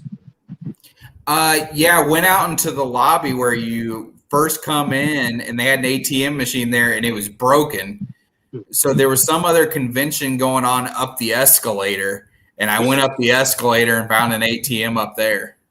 Do you remember what the convention was upstairs? Because it wasn't some kind of.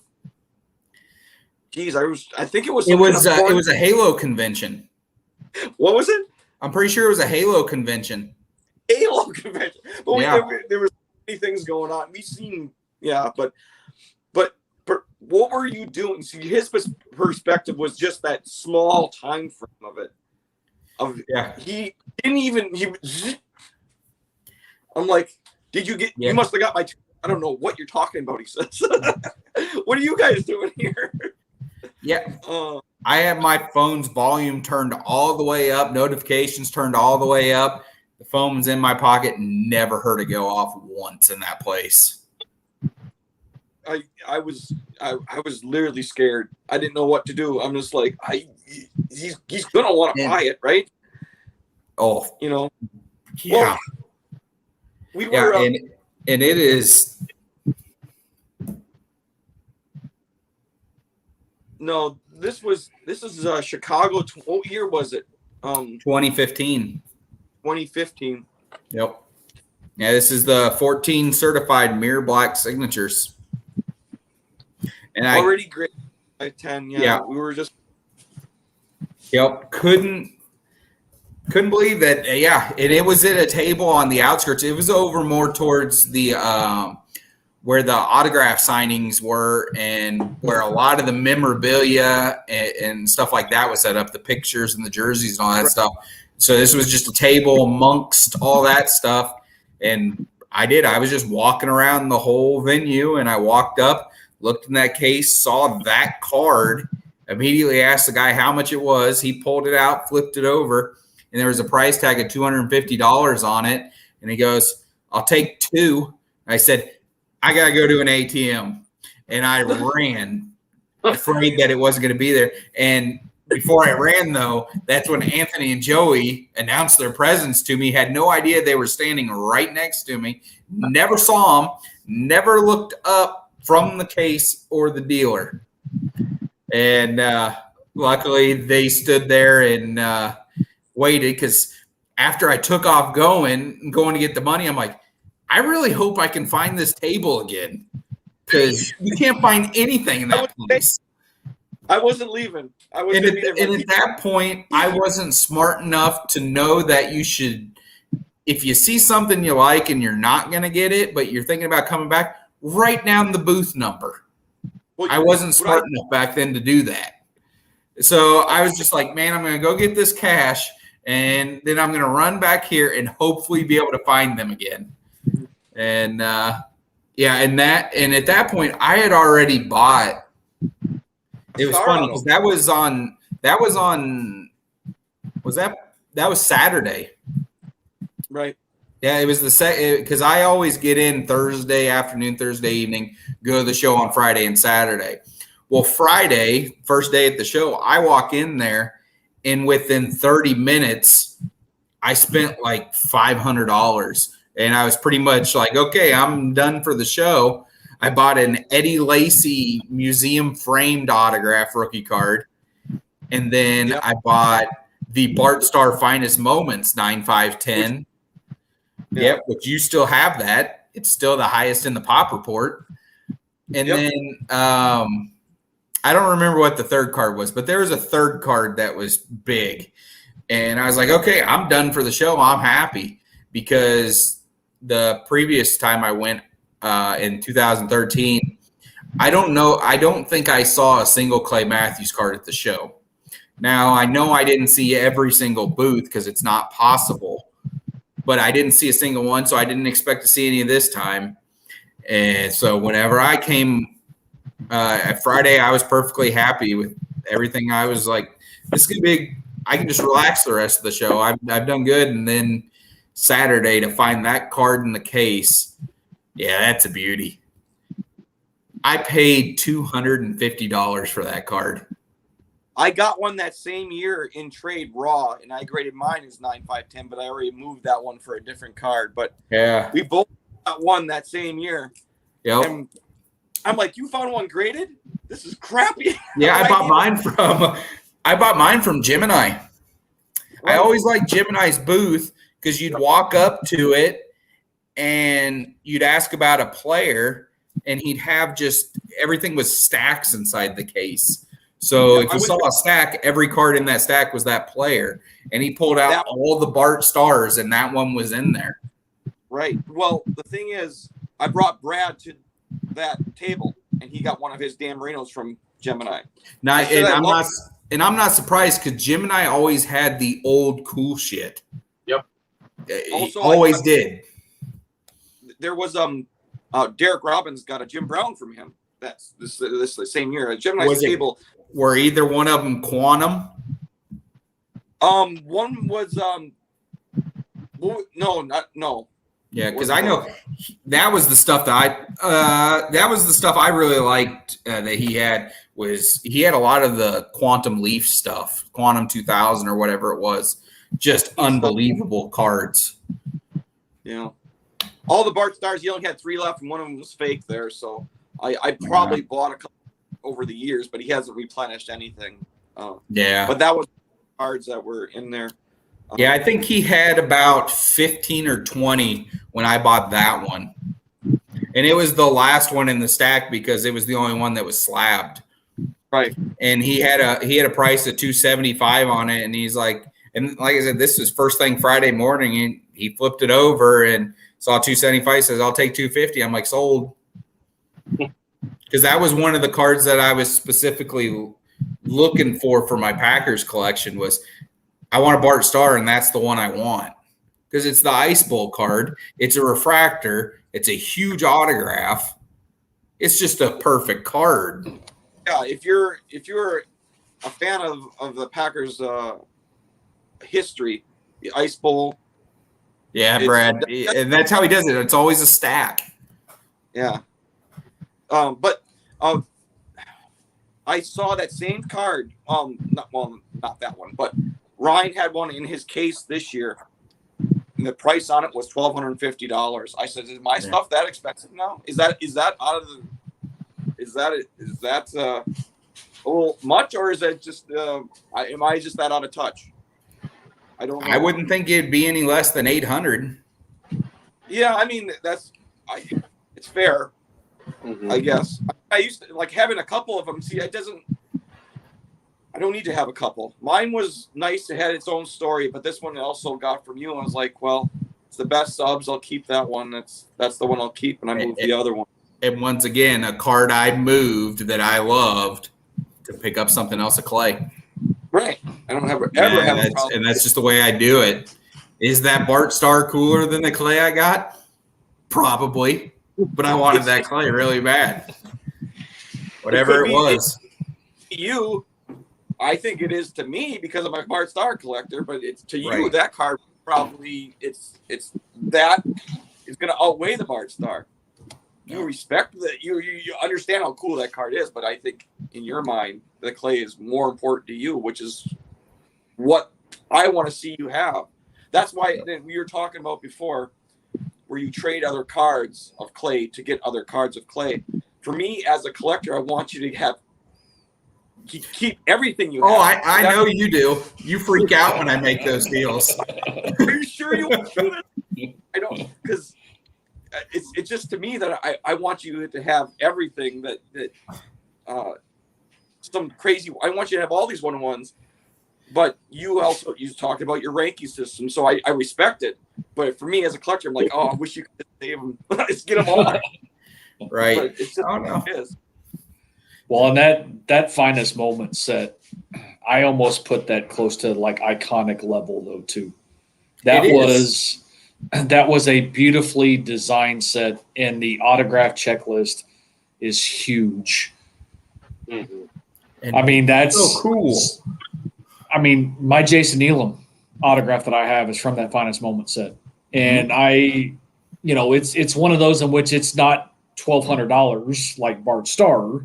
Right. Like in today's era type situation or today's market. But I would definitely think that it's probably got a little bit higher of a price point than what it did when I picked it up, 15 years ago. I think I was looking at building that set myself at one time.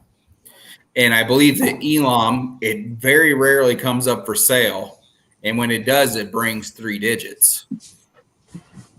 Well, I definitely didn't pay that when I bought mine. That's for damn sure.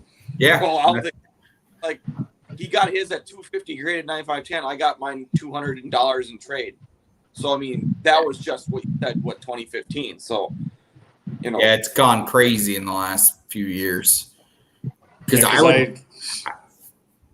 mine was curious. probably $15 shipped, maybe. Yeah. Maybe. And that's because Elam doesn't have many autographs. No. And, so it's one of those in which when you take that into consideration as well, the lack of autographs for a certain player, Yep. That ultimately kind of comes into play and dictates the price. But, when you do it 10, 15 years ago or whatnot, you're still, although $10 or $15 may seem high to somebody outside of a Broncos collector wanting a Jason Elam autograph, they're like, you paid how much for a kicker? Yeah, for a kicker. But, it's one of those in which that set, I mean, the check, like I said, the checklist is deep. I don't remember the number of cards in the set, but I believe it's over 20, if I'm not mistaken, at least. Yeah, it's somewhere in that neighborhood. Yep. Bruce in there, right? Kurt Warner and Joe Montana. Warner, I know's in there. Joe Montana's in it. John Elway. Yeah. For some reason, Brett Favre wasn't in that set. But a beautiful set. Beautiful. It is. It's incredible. I see him.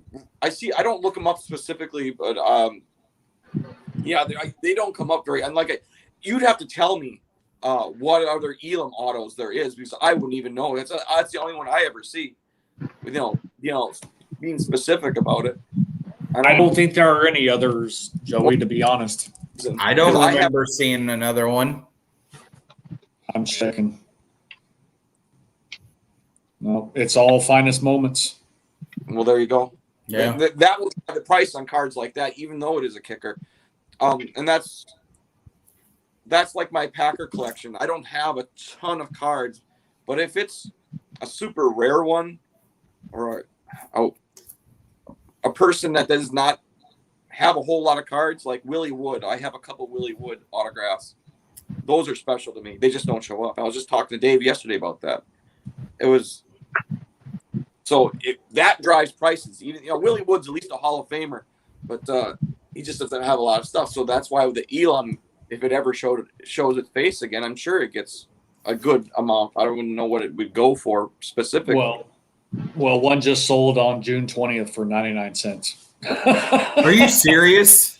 Yeah, I'm dead serious. I don't even, it's not even something I'm going for. Yeah. That doesn't even make sense. Yeah, June 25th, one sold on a buy it now for $34. That's not right. I mean, I don't see. I would have thought that was $100 card. I'm jealous of that one. Well, but see, here's the thing though. People don't take that into consideration. No. It's the big name players, it's who's hot at that point in time. When we talk about scarcity a ton, whether it be manufactured scarcity or, whatever it may be. Yeah, legit. Now, I know that those 2,000 finest moments, I don't know what like the pack pull ratio was, and if they did like the tiers, like if Dark Star and Elway were like tier A, and you had your tier B, C, D, and E, because finest and Chrome had a tendency to do that because that was like a tops thing. But even then, people don't take that into consideration when it comes to player autographs. It's no different. Like Elam, I think that's the only autograph that he has in any product, any card manufactured product, I should say. He may have 8x10s, that are certified, but as far as pack pulled, that's the only Elam autograph I know of. Mike Shanahan only has maybe one or two. And, Michael, you probably remember when I was on my Broncos auto kick, I mean, those were a lot of things in which I was picking up because it's like Elam, if you're a Bronco fan, Jason Elam. Yeah. You know the history, you know what he's all about, and it's one of those in which if you're looking from an autograph perspective and you're doing it card specific, you're going to go buy the only possible card there is. Yeah, he's one of the 10, 15 most important Broncos players. Mm-hmm. So, yeah. Yep. I mean, young people are not going to know the significance of Elam, but we all do. You know, we've been around. If we watch football, and we know exactly what he was. Yep. We're longtime football fans, and we're also longtime hobbyists. So we take that into consideration when we're looking at things as it pertains to, you know, overall scarcity and the fact that, like I said, he's not an important player to most people. But as a Broncos fan, in my opinion, if you have a Broncos collection, you need an Elam autograph. Yep. I mean, I'm just going to throw it out there. Agreed. Because, you know, we've had McManus forever, and I don't think McManus has he doesn't even have an autograph. I don't believe. That's surprising. I'm not sure if he does or not.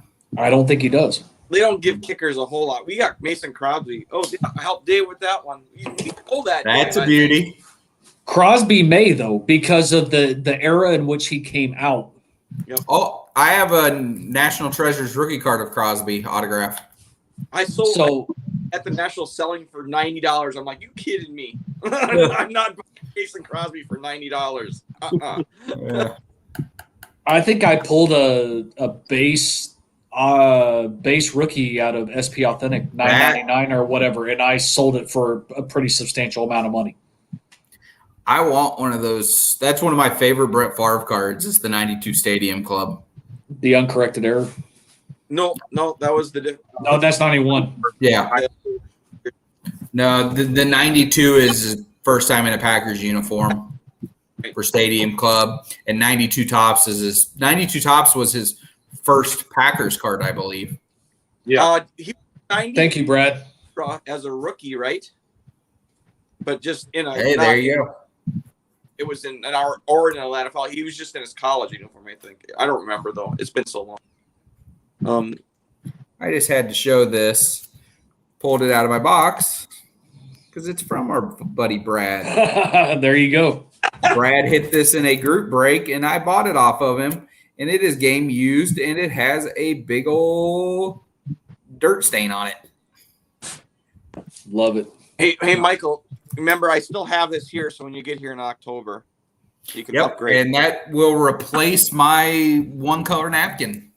I got a little stack there for your stuff that we talked about. Fantastic. And that's a bummer, Steve. 75% of the people on this live feed are going to be hanging out in October. He's going to come all the way from down south to get here. He's going to freeze to death if he comes here in October. Yeah. He'll be fine. That's y'all are going to the game, right? Well, yep. Dave might end up going to the game, but it's not going to be with my ticket because my tickets are spoken for. But if one ever comes available, then he can go. But yeah, the four of us that are going, it's me, Joey, 62 Chunk Eric, and Marcus, Lambeau Leaf fan. All you devout Packers crazy people. Yep. We get to go to our Mecca, Lambeau Field, baby. I get it. Marcus has dropped a lot of weight, so I remember seeing him at the National in 2019. I didn't see him that year. I missed him. Yeah, he came in and kind of was there for a little bit and then left. He kept to himself. Yeah. But he says he's good to go. I'm like, all awesome. Right. So we're gonna, we're gonna go back up into 316 section, 5 rows from the top, and and Michael can attest from it. Ooh, my favorite set, Youngblood. But Michael can attest. We're sitting in 5 rows from the top of the stadium, but you don't miss a darn thing. No, from our nope. Beautiful. If you love the landscape of watching the defensive develop, right, Brad? I can't even imagine what a group break cost for Flawless is these days. I don't even look at the cost. There's no such thing as random team breaks anymore, man. It's all pick your team or serial numbers or hit draft. if you do pick your team, you're paying based on the caliber of cards that can come out. Right. It's crazy. Whatever. We're getting to see him play the Steelers, Brad. Yeah. It'll be a rematch of Super Bowl 45. I've only been to one Broncos game in my life at Invesco. I never made it to Mile High. Quit showing the freaking Broncos shit, Dave. Stop. Asshole. But, it's my best friend that I've known since I was 9 years old. I've talked to him briefly talked about him briefly from time to time on the podcast. But, it's one of the – Dave, freaking stop, dude. I love Seriously. that medalist. That medalist card's nice. Stop. Oh, pretty. Stop. Asshole. He had gone to multiple games before, and it's one of those in which he knew I always wanted to go. And, like I said, we both never made it to Mile High, ever. Because, at the time we were old enough to be able to afford to be able to do something like that. Mile High was gone. It was Invesco. And I think it's actually changed its name now, too, and I don't even freaking remember what it is. But we went – our name. It never will. But it was one of those in which he took me to the game, and we drove from Dallas to Denver, 16 hours. Left on like Saturday morning at like 2 a.m. or whatever. And went to the game, of course, and then came home Monday. But they played the Dolphins. They lost. Denver lost, that is, not Miami. But it's one of those in which I'll call myself a transplant, I guess, because living here, I've never been a Cowboys fan. I always watched them growing up because that's what my family always watched. I enjoyed the 90s in the three-headed monster with Aikman, Emmett, and Irvin back in those days. That was a fun team to watch. I enjoyed watching them. And as a fan of the game, I appreciate players. I may not like teams, but I appreciate players. Mm-hmm. But, to sit there and actually go to what I would consider my Mecca, although it was never Mile High, I can say we did play catch in the parking lot of what used to be Mile High Stadium. Nice. So I was at least there. I was on the grounds where Mile High used to be. So I was still there. But, it's one of those, if you're a transplant and you live where your That team is nasty. play, that's a nice card. Oh. What? You need to go. You need to take a trip and go see your team play at home, wherever that may be, if you don't live in the city. Yeah, I'm just watching a couple hundred Packer games in my life. I've been going. We had season tickets. We went to every game for years in a row. Now I go once a year if I can. I still have the season tickets, but we got the Milwaukee package. We used to buy tickets from a private seller. We used to go to every game. So I've been there, but there's nothing ever that I still go there, and it still gives me chills every time I walk out into our tunnel to go into our seats. Every single time. Yep. And if it didn't, I wouldn't be a football fan. Yeah. And I was fortunate. The first game I got to see at Lambeau, I mean, everything came together perfectly. The weather was so ungodly cold during the game. The wind chills were 30 below zero. It was spit and snow. I had on multiple layers of clothes that I had to borrow from Eric's friends because the stuff I brought and thought I was going to be warm enough in, they said, "Is that what you're wearing to the game?" I go, "Yeah." They're like, "That's not going to work. You're not going to make it."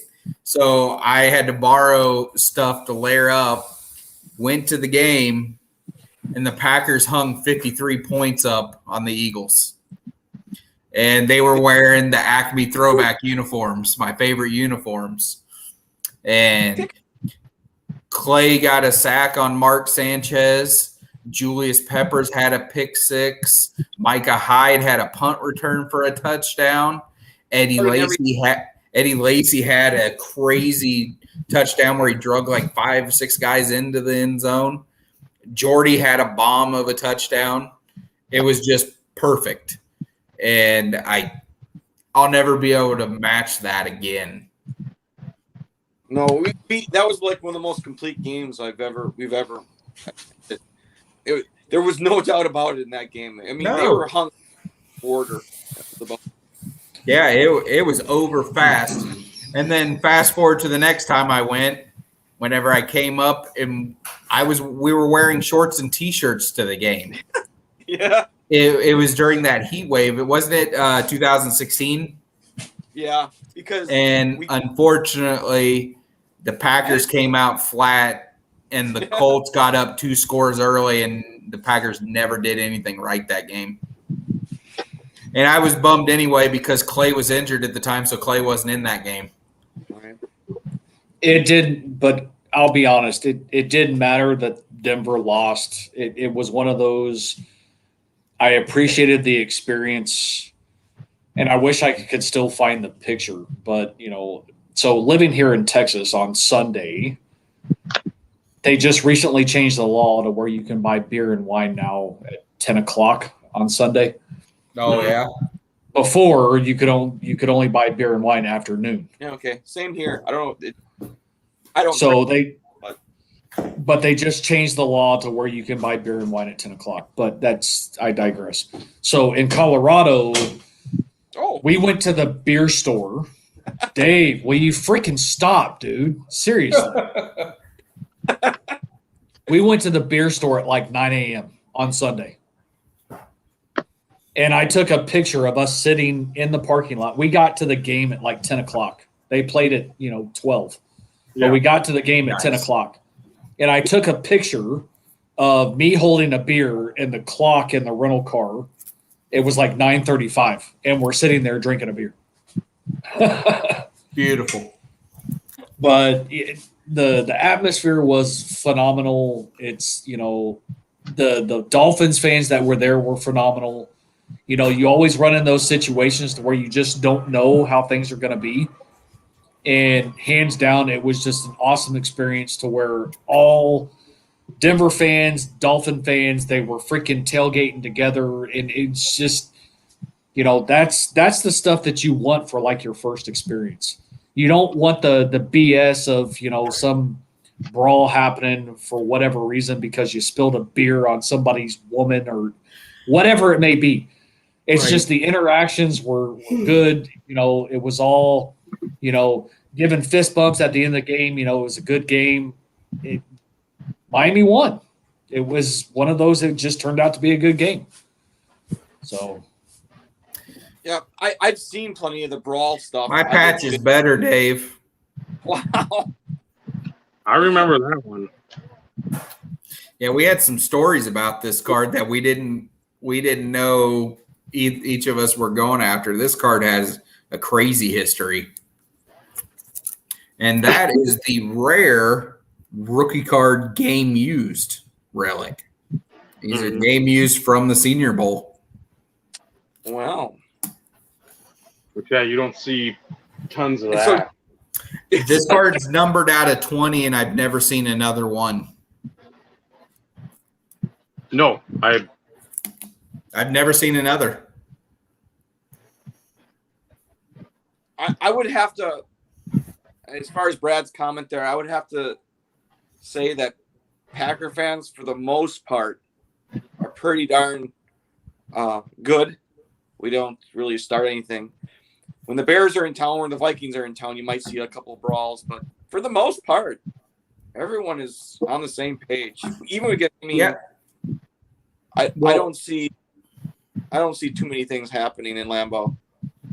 Well, yeah, because when I came up there for that game and the Eagles were in town, we went on the stadium tour the day before the game, and we were going on the stadium tour. And when we got onto the field, I took pictures of Eagles fans for them, and then they turned around and took pictures of us. Okay. I mean, everybody got along. I mean, I've seen some of the I've seen some bad stuff, but I've been to a lot of games though too, so it's bound to happen. Yeah. I've seen where we're sitting, Michael, just above to my right shoulder, in either it's the skybox is up there. I seen a fight. That's Jesus right here. There it is. I seen a fight up in the skybox. That was the coolest thing ever. But that one right there, it just needs. I was just talking to Dave about that yesterday. It needs, if there was a triple of that card and had Dave Robinson on it, oh man, freak out. And Brad, I'm gonna change that. Dallas has some pretty shitty fans. That's what I hear. Philly, I can't. Well, and see, I've heard stories about Philly, but Dallas, from personal experience, okay. It's. I mean, they're pretty bad. I will say one cool thing. Obviously, I'm not the only transplant here in Dallas that's a Broncos fan. So the last, I remember that card too, Michael. The last game I went to at Jerry World. No, America's team can blow it out their ass. Welcome to the home of the 5 Super Bowls. And when was the last time you won one? Okay, shut up. Conversation's over. But it was the game. They'll show you their picture of they'll show you their replica Super Bowl ring and their ARP card because they came out at the same time. Right, exactly. But no, it was the 55 to or the 55 to 52 or 55 to 53 game when Peyton was playing for Denver. And we bought tickets, so it was me, a friend of mine, and my stepson who ended up going. And I can at least say that there was no issues or altercations during that game because it was consistently back and forth. Yeah. And I had never been to a Cowboy Broncos game in which there was a shit ton of orange in the crowd. I was not alone. Years prior, not the same situation. It was, 90% Cowboys fans, 10% Broncos fans. But the last time I went, it was probably about 60-40, which that's a pretty substantial shift in, team culture, I guess. But, yeah. Packers fans travel well, too. But also, we're going to the Packers-Steelers game, and the Steelers fans travel well. Steelers fans are trying to buy up some tickets now. But I bet. Oh, for sure. They're paying to get them because I could sell this game, these 4 tickets for this game, and pay for my entire season ticket thing. The price, it's that much. It just happens to be the one we want to go to because it's earlier. The other game is the Ram game I have sold. That's November 28th or something like that, and the preseason game coming up. Gotcha. Oh, this Steeler game was probably the biggest one on the schedule, and we caught it on our package, which was amazing because I'm a Milwaukee season ticket holder. So they games in Milwaukee County Stadium, and so when they stopped doing that and playing in Milwaukee, they brought the games to Lambeau. They gave those fans an opportunity to get 2 games, but still get 2 games a year, which just have to travel to Green Bay. My dad was on a season ticket list from 1970 until about 15 years ago. God, I said you can wait 90 more years and get Green Bay tickets, 6 tickets, or you can get these now. We did that. So that's the seats I've been sitting in. Look at mini. My best friend, we were talking about those earlier too. I don't have the autograph version, but so my best friend is on the season ticket list, and he actually got a call a couple of years ago, and they were upper bowl tickets, and he's like, "Nope, I'll keep waiting." There's one of my one-on-ones I gave up. It's still here. It's just waiting to go back home. It's a mini superfractor. waiting to go back home just in case. You know, it's that he sells it to me because he knows I'm never going to get rid of it, so he has a chance to get it back. Yep. As long as it's not one of those that, I appreciate you, bro, as in, it's one of the, because it's a transaction. And since Vinny's not here, Vinny's stuck working, unfortunately. So Michael, unfortunately, you don't get to interact with Vinny. You got to see the better half in earlier. That's Vinny's wife. But like I said, he and his wife took care of the StreamYard stuff. That's a beauty. First year Prism. Yep, beauty. Yeah. But anyways, I told him after he signed us up and did all that, I was like, I appreciate you guys. And of course, his text response, I appreciate you, bro. I'm like, you went there. And he's like, yep, I had to. I'm like, you asshole. Oh.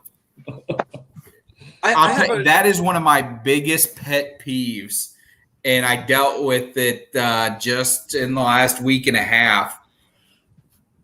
I put up a few cards for sale on one of the Packers groups, and a guy claims them, and then he starts messaging me, which is how you do it. He started and ended the same sentence with bro. Oh. I don't like being called bro or guy. I don't like either one of them. And this guy said bro Twice. So many times, and every one of his responses had the word bro in it. And I'm like, you're an adult human. What is wrong with you? Unless your name is Terry Bollea / Hulk Hogan, right. I don't want to hear bro or brother that many times. Yeah. Well, and we've had this conversation even though too. It's one of those in which the term, because we even had it in our prime time. Yeah. I remember that one too, Michael. Bro and brother typically had meaning behind it. Yes. It wasn't just a term that was thrown around loosely. Right. If I love that, Tommy. If Michael and I were having a conversation and, it was one of those, and I was like, hey, brother, thanks, thanks for reaching out, whatever. That meant something. Yeah. Or even if I said bro, but it meant something. The fact that it's just like commonplace these days and everything is bro this and bro that, it defeats the purpose of it meaning anything because shut up, Paul. Carlos did it earlier. Now I'm going to tell Paul to shut up. The fact that it's just thrown around like it's meaningless because like I said, it meant something. And that's why we always talk about the connections. When you build connections to the point to where you can, Oh. Nice that card. Used to be mine. Hold on. Is it next to one of my favorite cards of all time? Yeah, see that one? I'm gonna need that back. Sorry, Steve. That stopped me in my tracks as I knew it was coming. It was. I love that. I love that card so much, and I've owned it twice and sold it twice. Or I guess I've only sold it once. I've owned it twice, though. Yeah. Well, not to change the subject, Mr. Phillips, I'm still waiting for you to look through your Kevin Garnett stuff. There's still a card that I'd like to potentially get back. Yeah, it's in the bedroom right over there. I know exactly where it is. Because that completes my set. Does it really? Yeah, my electric current set. Oh, wow. And the only reason why I say that is because I know I sent you two. Normally, I don't do that, but double check. I'm pretty sure I sent you two of them. I'll have to look. And that's the only reason why I brought it up, even in conversation before, is it's like I'm pretty sure I sent him two and not sure why. Because that's unlike me to send two of the same card. Right. And I don't remember two, but There were a lot of Garnett cards in there. Yes, and one which is still. I'm honestly wondering what that one card would bring these days. Well, I know Ryan had one in his showcase at National this year, and he had 250 on it. That seems even low, in my opinion. Yeah. That just because the way the market is, and there's only 100 of those cards, I would think that it would bring more than that as well. But then again, it's one of those like we talk about, value means nothing in our eyes. No. That's not why we do stuff. That's irrelevant in the scheme of things. Mm-hmm. And it's interesting that we got on the conversation of Garnett in our conversations via text or whatever. And, I started thumbing through shit and I'm like, well, I know these can go somewhere in which, someone can appreciate them. I have no connection to them. Right. It was just from when you were buying and breaking and collecting, building sets. Yep. I got a question. I wanted a couple questions from Michael, and he probably knows the answers. But I don't know the specifics. I have a terrible memory on stuff like that. When did you decide that Clay was your guy? This is it. We're gonna do that. What do you remember that specific year? I'm pretty sure it was just like May, right after they won the Super Bowl, May of 2011. Wow, okay, is that early already? I'm pretty sure.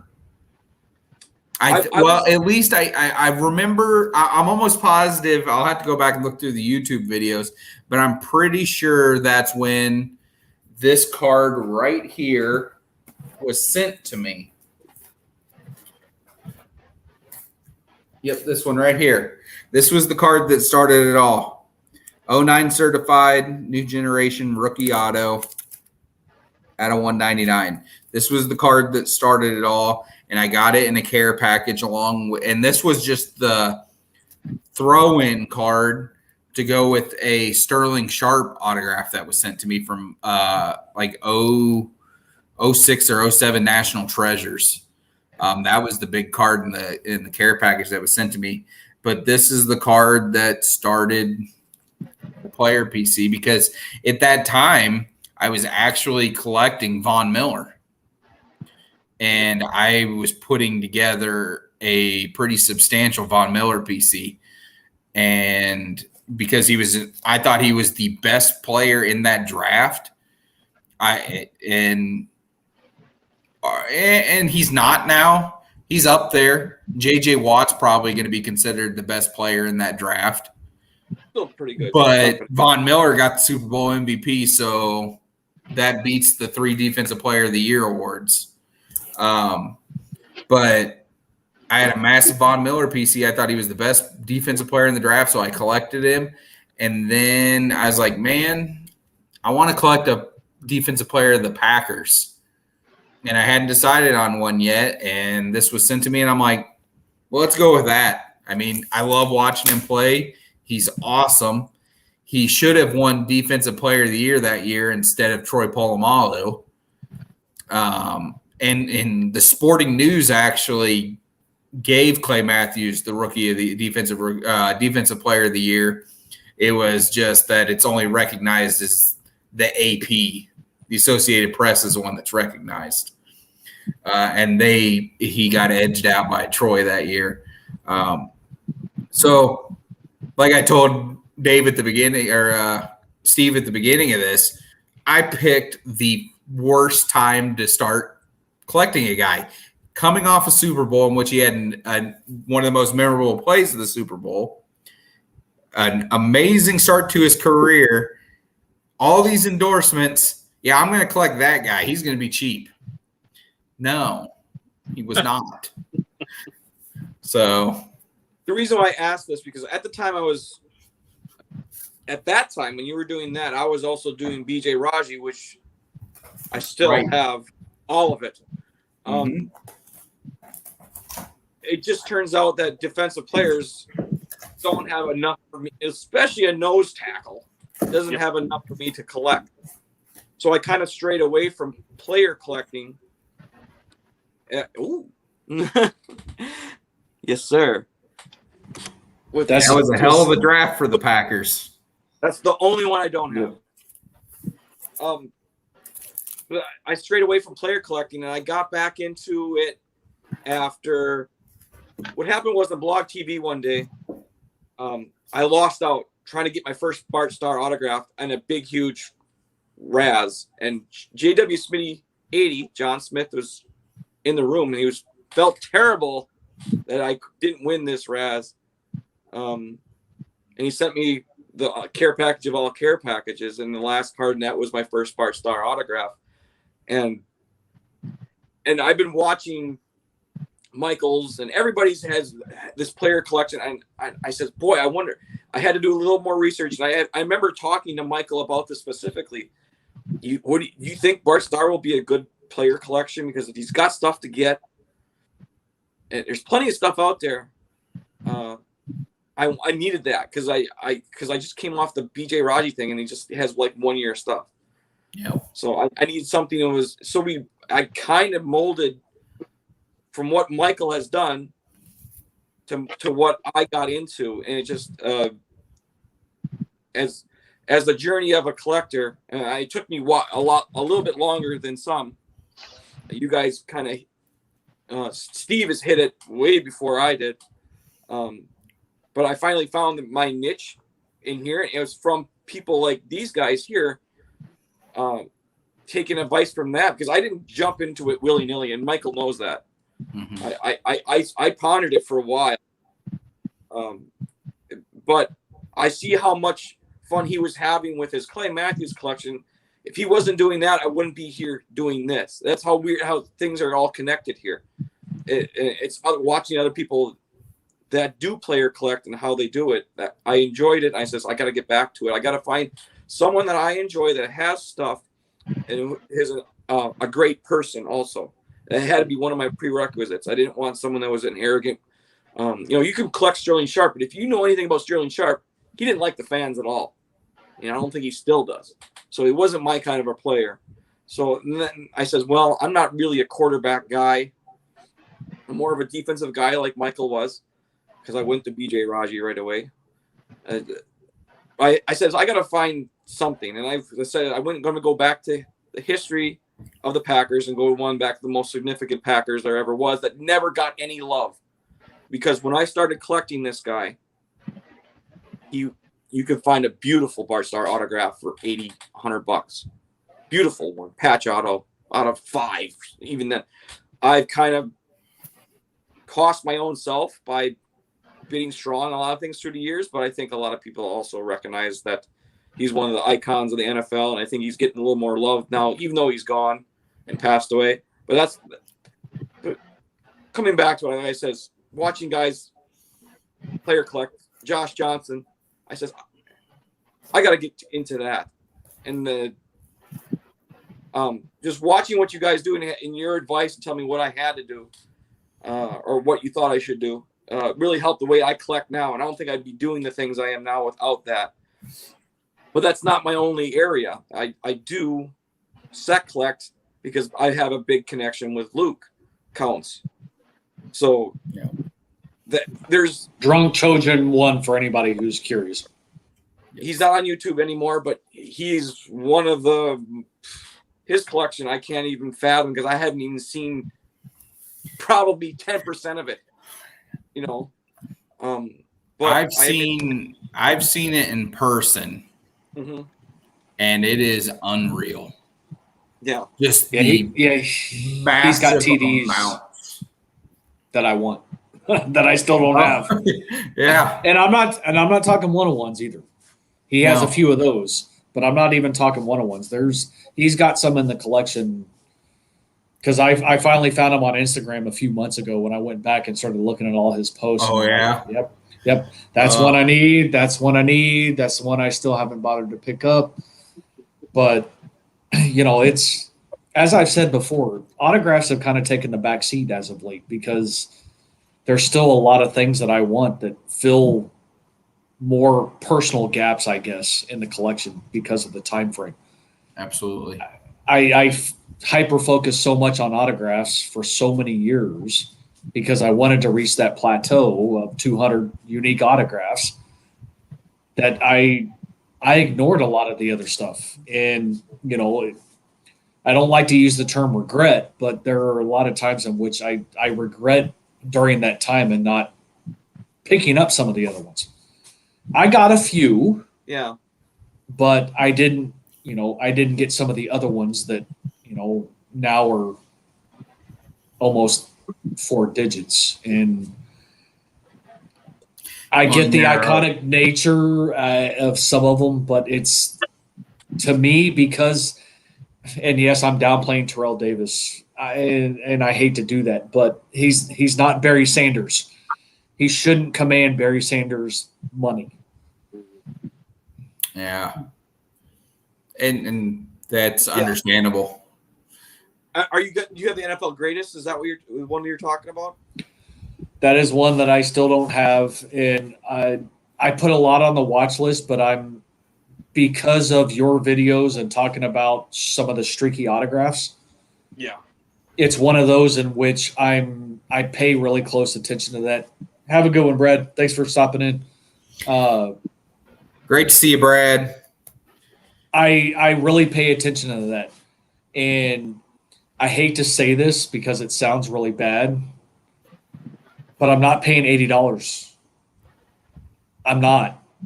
That set is just the way it is. It's. But I get it. Yeah. I get it because there's a lot of people who like that set. It's a beautiful set. It's beautiful, and it's ever growing. So from that perspective, I understand and I get the reasoning behind it. But as I've said before, I'm a cheap ass, and to me, that's a $60 to $65 card all day long, and that's coming from somebody who's collected Terrell Davis for a long time. And I still feel like I know the market. It would be a $60, $65 card, but people who want to collect that set are going to collect it hard, and that's the reason why the price is the way it is. But here's the way I want to make this quick point. Luke almost has 2 sets of that, right? I took him years, Michael. I would say 3-4 years before I convinced Luke to sell me the Bart Starr out of it. Right. And the Brett Favre, which I don't have the Brett Favre. But and I don't think I've ever owned the Favre. I think that's one of the few that I haven't owned that I wish I would have. But that one I never was able to get a hold of. Brett Favre was part of the trade to get the football auto. The Super Bowl one, the pigskin. The pigs. If I didn't move that, then I would have never got that card now. And I told him, I says, Luke, I have to trade this card. It's the only one that this guy's interested in. And I thought he would be like, kind of upset. He was like, no, dude, go get it. Go get it. But yeah, I just can't get the lighting right to do this card justice. It is so pretty in person. That's recent. Yeah, jersey numbered 4 out of 10. First ballot, hollow foil and stuff on it. Oh yeah, it's all hollow foil border with the canvas and all that. Oh man, yeah, it just does. I can't get good lighting on it. Not gonna happen. That like I was showing pictures from the National, the Favres that I found from Impeccable. I'm like, Michael's taste. He says, I like the card. It's awesome, but it's not the one I want you to find. I'm like, well, and that's just it. I am super picky. Yes, he is. But I have to be because the majority of what I buy is Clay. It's all my money card wise is going to Clay Matthews. So if I'm going to get something of somebody else, it has to be a specific card because I only want to get one of that player because I can't afford to have everything. I can't afford to have a dozen Favre autographs again. It's not going to happen because financially it's not possible now. but it's because I don't want to have money tied up in them when it comes time for a big Clay to pop up. But I've gotten to the point now where my list of the ones I have to have, it's probably 15 or less now. And yeah, you knocked out a few your top 5 just in the last few years. The last couple of years has been stupid. Right. I don't even know. And I don't even know what brought it on. I'm wondering if maybe people saw that. I mean, he left Green Bay. I thought that when he left Green Bay, I thought that would bring some of the rare stuff out, and it didn't happen right away. And I was like, and then he played for the Rams. That set's really cool. I like that set. But he had a really good season going with the Rams. He had 8 sacks and then a freak accident where he gets kicked in the jaw and breaks it. Because he looked like the Clay Matthews we had seen all those years in Green Bay. And it's amazing what happens when you have somebody on the other end that can rush. And you have Aaron Donald up the middle. There towards the end with Clay, they got rid of Julius Peppers. So they were left with Nick Perry, who couldn't get to the quarterback unless it was a contract year.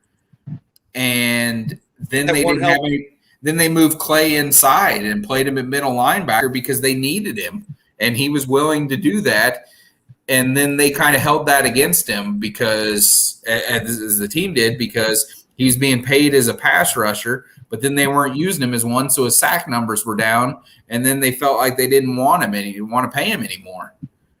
And he was, and it was very evident when he went to St. Louis, he wasn't done, or LA Rams. Well, you know that the fans don't see the numbers, and they were giving Clay like a bunch of crap. And I'm like, you don't know what he's doing for this team right now. You just because he doesn't have the numbers, of sacks, because you base your everything on numbers. What he did throughout the entire season, you didn't watch the games, obviously. Right, and that year they moved him inside. When they moved him to the middle linebacker, that defense then became a top 10 defense as the season went on.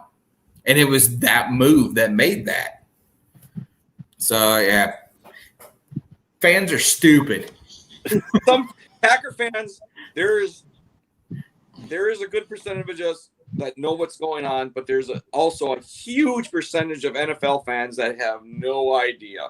Yeah. That's in every single fan base. Yeah, it is. And I hear some of these people, why aren't we running the ball more? We're trying to run the ball or whatever. It's just you're not paying attention. You know, you're making statements on numbers that you see in a newspaper. Or newspaper, that's an outdated thing now, right?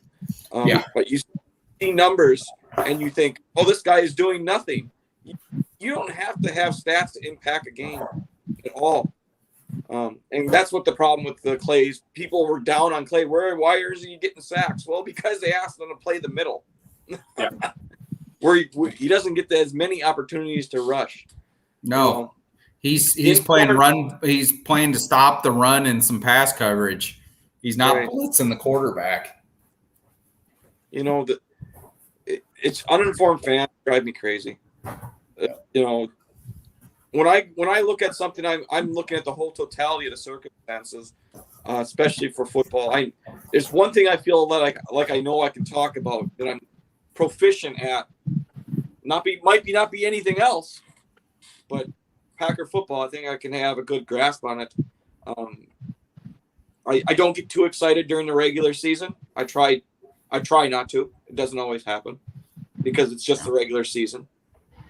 Makes no difference until we get to the playoffs. Because this team, I don't mean to take your podcast into the Packer chat, but that's what it is. It just turned into. But the season, like the regular season, and we went in as a 16 last time. You know, it doesn't matter when we get in or how we get in. No, just time to make a run when you get to the playoffs. You know, that's when everybody hopes their team is hot. You need him to be hot at that point. But we had players go and do phenomenal throughout that Super Bowl season. You could just say Tremont Williams, like where he just came out of nowhere in the playoffs and did everything. You know, Rodgers hot air game. You know, are you getting anxious, Dave? No. Okay. Not yet. Get about 10 more minutes, then we're. Yeah. Which one goes off first, Carrie? Yeah, the carry goes off at 10:30. The brochure is what? Thursday. Okay. So it's later in the week. Okay. So the carry's going off here in just a little bit. Yeah, I was getting ready to say anyways, it's coming up on 3 hours, which is normally where we look to cap things anyways. And this is typically when I go to bed on Tuesday and Thursday night because I've got to be up at 4:45. So I try to get close to. That's Dave. Try to get close to 7 hours of sleep. Yeah, well, that's not gonna happen tonight, Michael. You may get 6.5. Yeah, because Alicia got home a little bit ago, and I'm gonna have to go talk to her. You're gonna have to wind down a little bit, go have a conversation. Oh yeah. Talk about and you notice I haven't yawned in over an hour. I wasn't paying attention. To be honest, you were doing that earlier. I was a bit, and then I haven't an overwalk as getting talk to my friends about cards. I love it. All charged up about. I was watching these Jim Browns go by up here. I'm just like, geez, that was the card at the National, by the way. Jim Browns.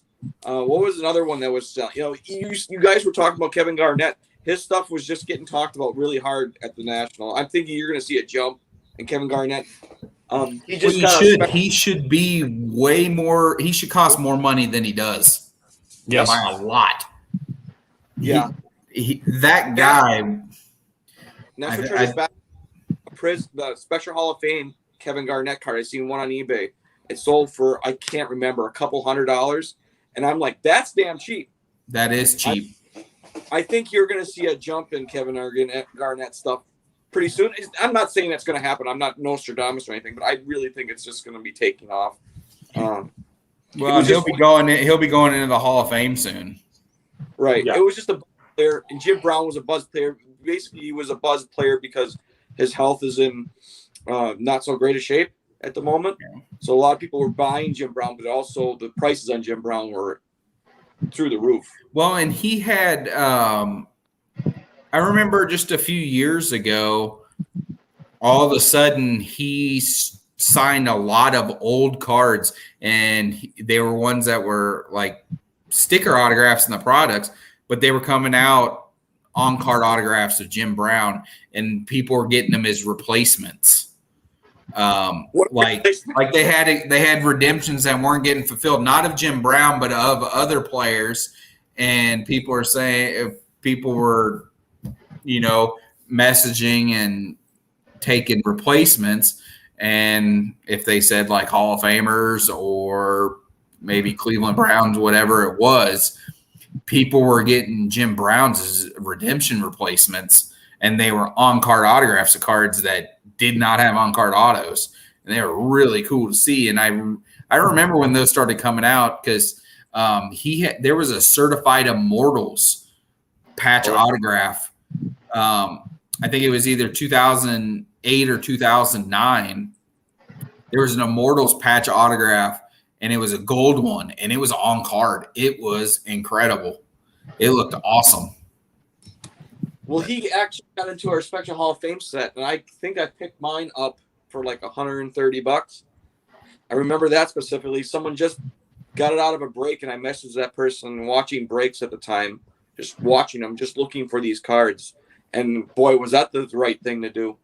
I don't know if you can get a Jim Brown on-card auto for any less than $400 now. Maybe, I don't know, maybe less than that, but not much, I don't think. But before you guys wrap it all up, I just want to say thank you for having me on, and congratulations on a year. 52 episodes is incredible. That's so cool. Well, we appreciate it very much, and thank you for jumping on, because, like I said, this is something that Dave and I had talked about for months. This is the first time I got on here, Michael? Yep. Yeah, because they go live on Tuesdays. I bowl on Tuesdays. Oh, bowling's over with. Oh, I forgot. Yeah, it picks back up September 7th. Oh, so you had to get on now, otherwise you're not going to get on for. Oh, okay. Yeah, it apparently it worked out beautifully for what they had planned. Yeah. Dave and his infinite wisdom. Dave was I mean, it asked did him inconvenience me because I don't like talking about Clay Matthews cards at all. So. Oh. You're such a liar. I mean, I'm the guy who has fat heads on his boxes.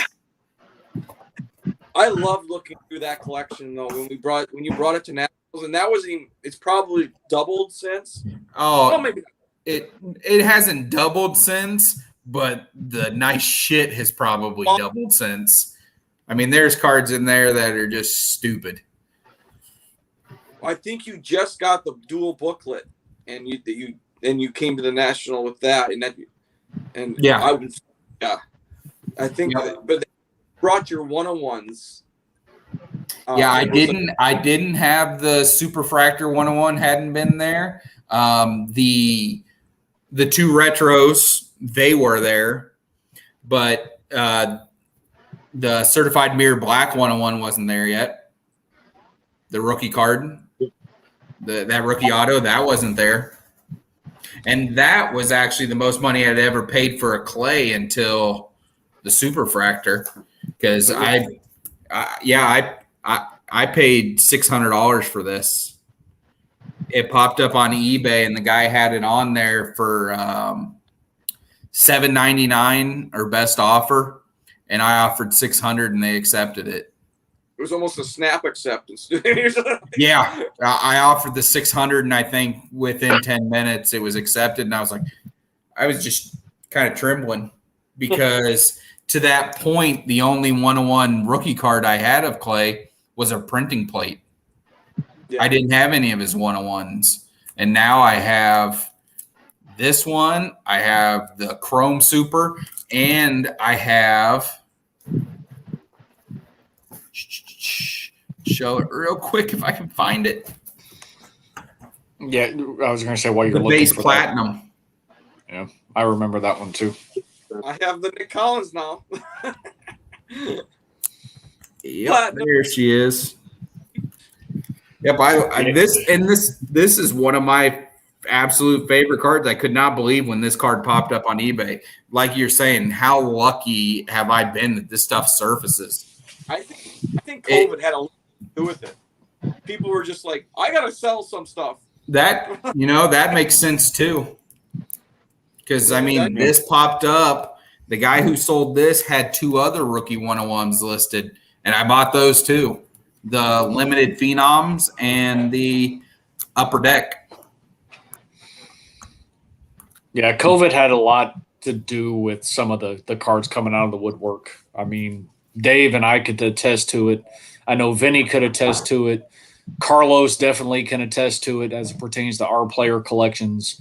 So I think we may have a lull in that type situation before we may see it again. I have a feeling we'll see it again, maybe not in the context that we did before, as far as like a ton of people pulling stuff out of the woodwork. But, it did give a lot of us opportunities. No, not even allegedly, Carlos, you know this. To add some big cards to the collection that we haven't seen in a long time. And definitely to your point, Paul, when he snap accepted the 600, I'm like, shit, I probably could have got it for $5. Yeah. How nervous you were for the booklet? I'm like, you're going to bid. What did I tell you bid? 500, 600, and you're going to win it. And you're like, no. Oh, on the duel? Yeah. And I'm like, yes, you are. Yes, you are. I bid $966.52 on this thing.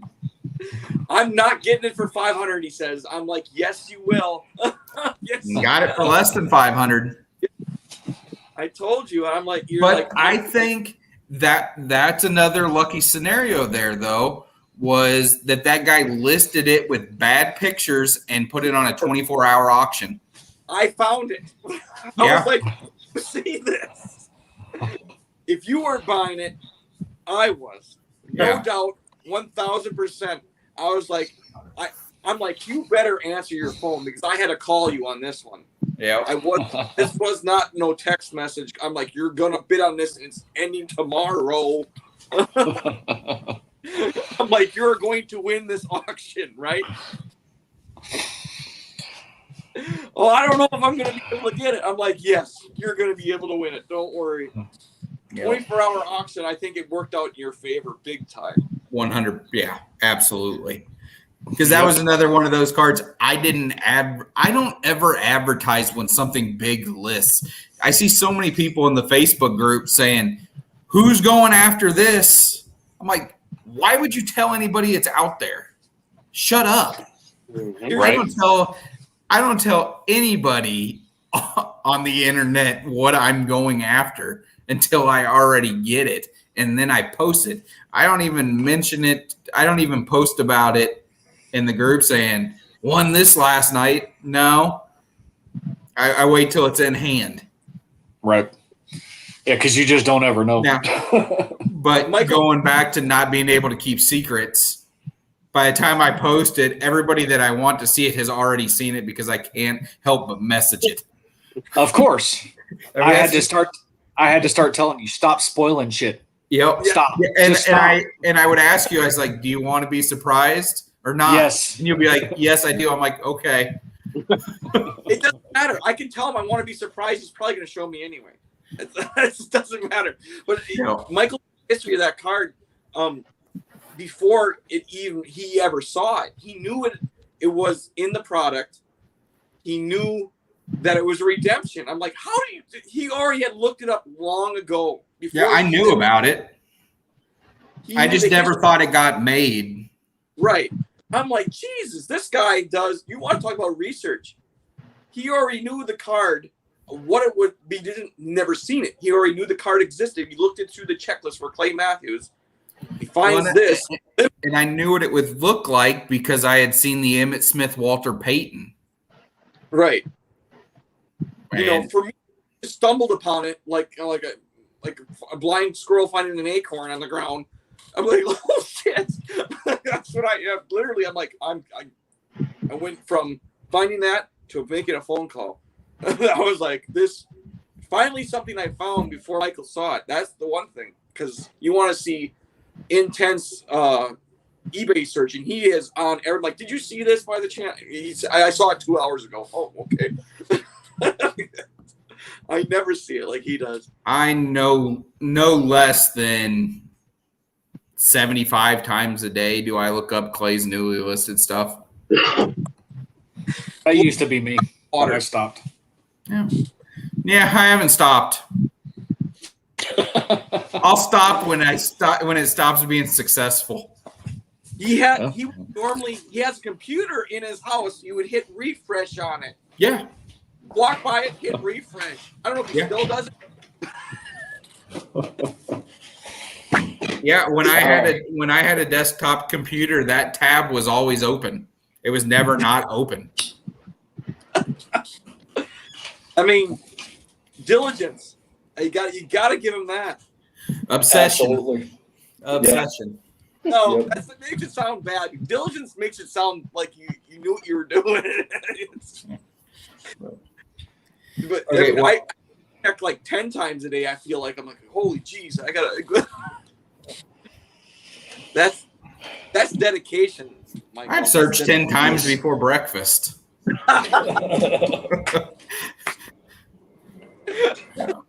right, guys. On that note, I know we could talk hours more, but we have surpassed the 3-hour mark.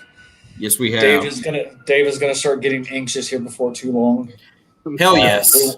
We want to make sure that he has ample focus time. Yep. So, Dave, we'll go ahead and let you shut it down for the evening. Thank you, Michael, for finally jumping on here. Hopefully, Definitely. make new folks, new friends on here. This film not yet rated on YouTube and on Instagram, maybe. Are you on there? Yep. This film not yet rated on Instagram. Yep. Just all one word. Just look for the Clay Matthews stuff. Thank you for Joey coming on here, relaying that story. It's my whole life. And then thank you everybody for chatting it up again. Again, it's yeah, I've really enjoyed seeing this feed over here to the side, seeing all the comments. It helps. It helps the appreciation levels go up. And when you get the interaction, it makes the show go quicker. Not like it goes slow, but it just helps edge things along. So definitely, we'll get Michael back on at some point in time, Joey as well. And I sent it to one more, and that person didn't respond. So I might have to make a trip to the northwest of you, Michael, and kick somebody in the dick because I was disappointed. I was hoping that other person would come on too, but what can you do? Yeah. Yep. Well, I was happy to. I've been looking forward to it ever since we got on that Saturday and made sure this all worked. I've been looking forward to it. Not much to look forward to on a Tuesday. This is something to look forward to. No, as a kid, it was Rescue 911, and that was about it. Yeah. Yep. Loved Rescue 911. Unsolved Mysteries, Dave. That was Thursday. Oh, I'm sorry. I thought it was Tuesday. No? Oh, man. See? Okay, guys. I'm going to go wind down and get in bed. So no worries, man. Great talking with everybody, and thank you for letting me show off my stuff. Absolutely. A small portion of it, but there will be others. Oh, yep. And I'll let you guys. I'll be crashing in here when I can on Tuesdays. I'll be checking from now on my drive home from bowling to see if you guys are still alive, and I'll be watching then. Sounds good. Okay, everybody, take care, and talk to you all later. Have a good one, Michael. Later.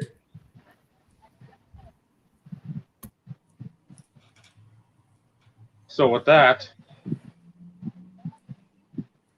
remember, like, comment, subscribe, hit the notification bell. OnlyFans, PayPal, Venmo, Cash App, Discord, crypto wallet, EMT, not Wells Fargo, Western Union. We've got Welcome Field Cash. We've got money orders, super chats, which we can't do because we don't have 1,000 subscribers. Trying to think what else. We'll even take personal checks. Yeah, personal.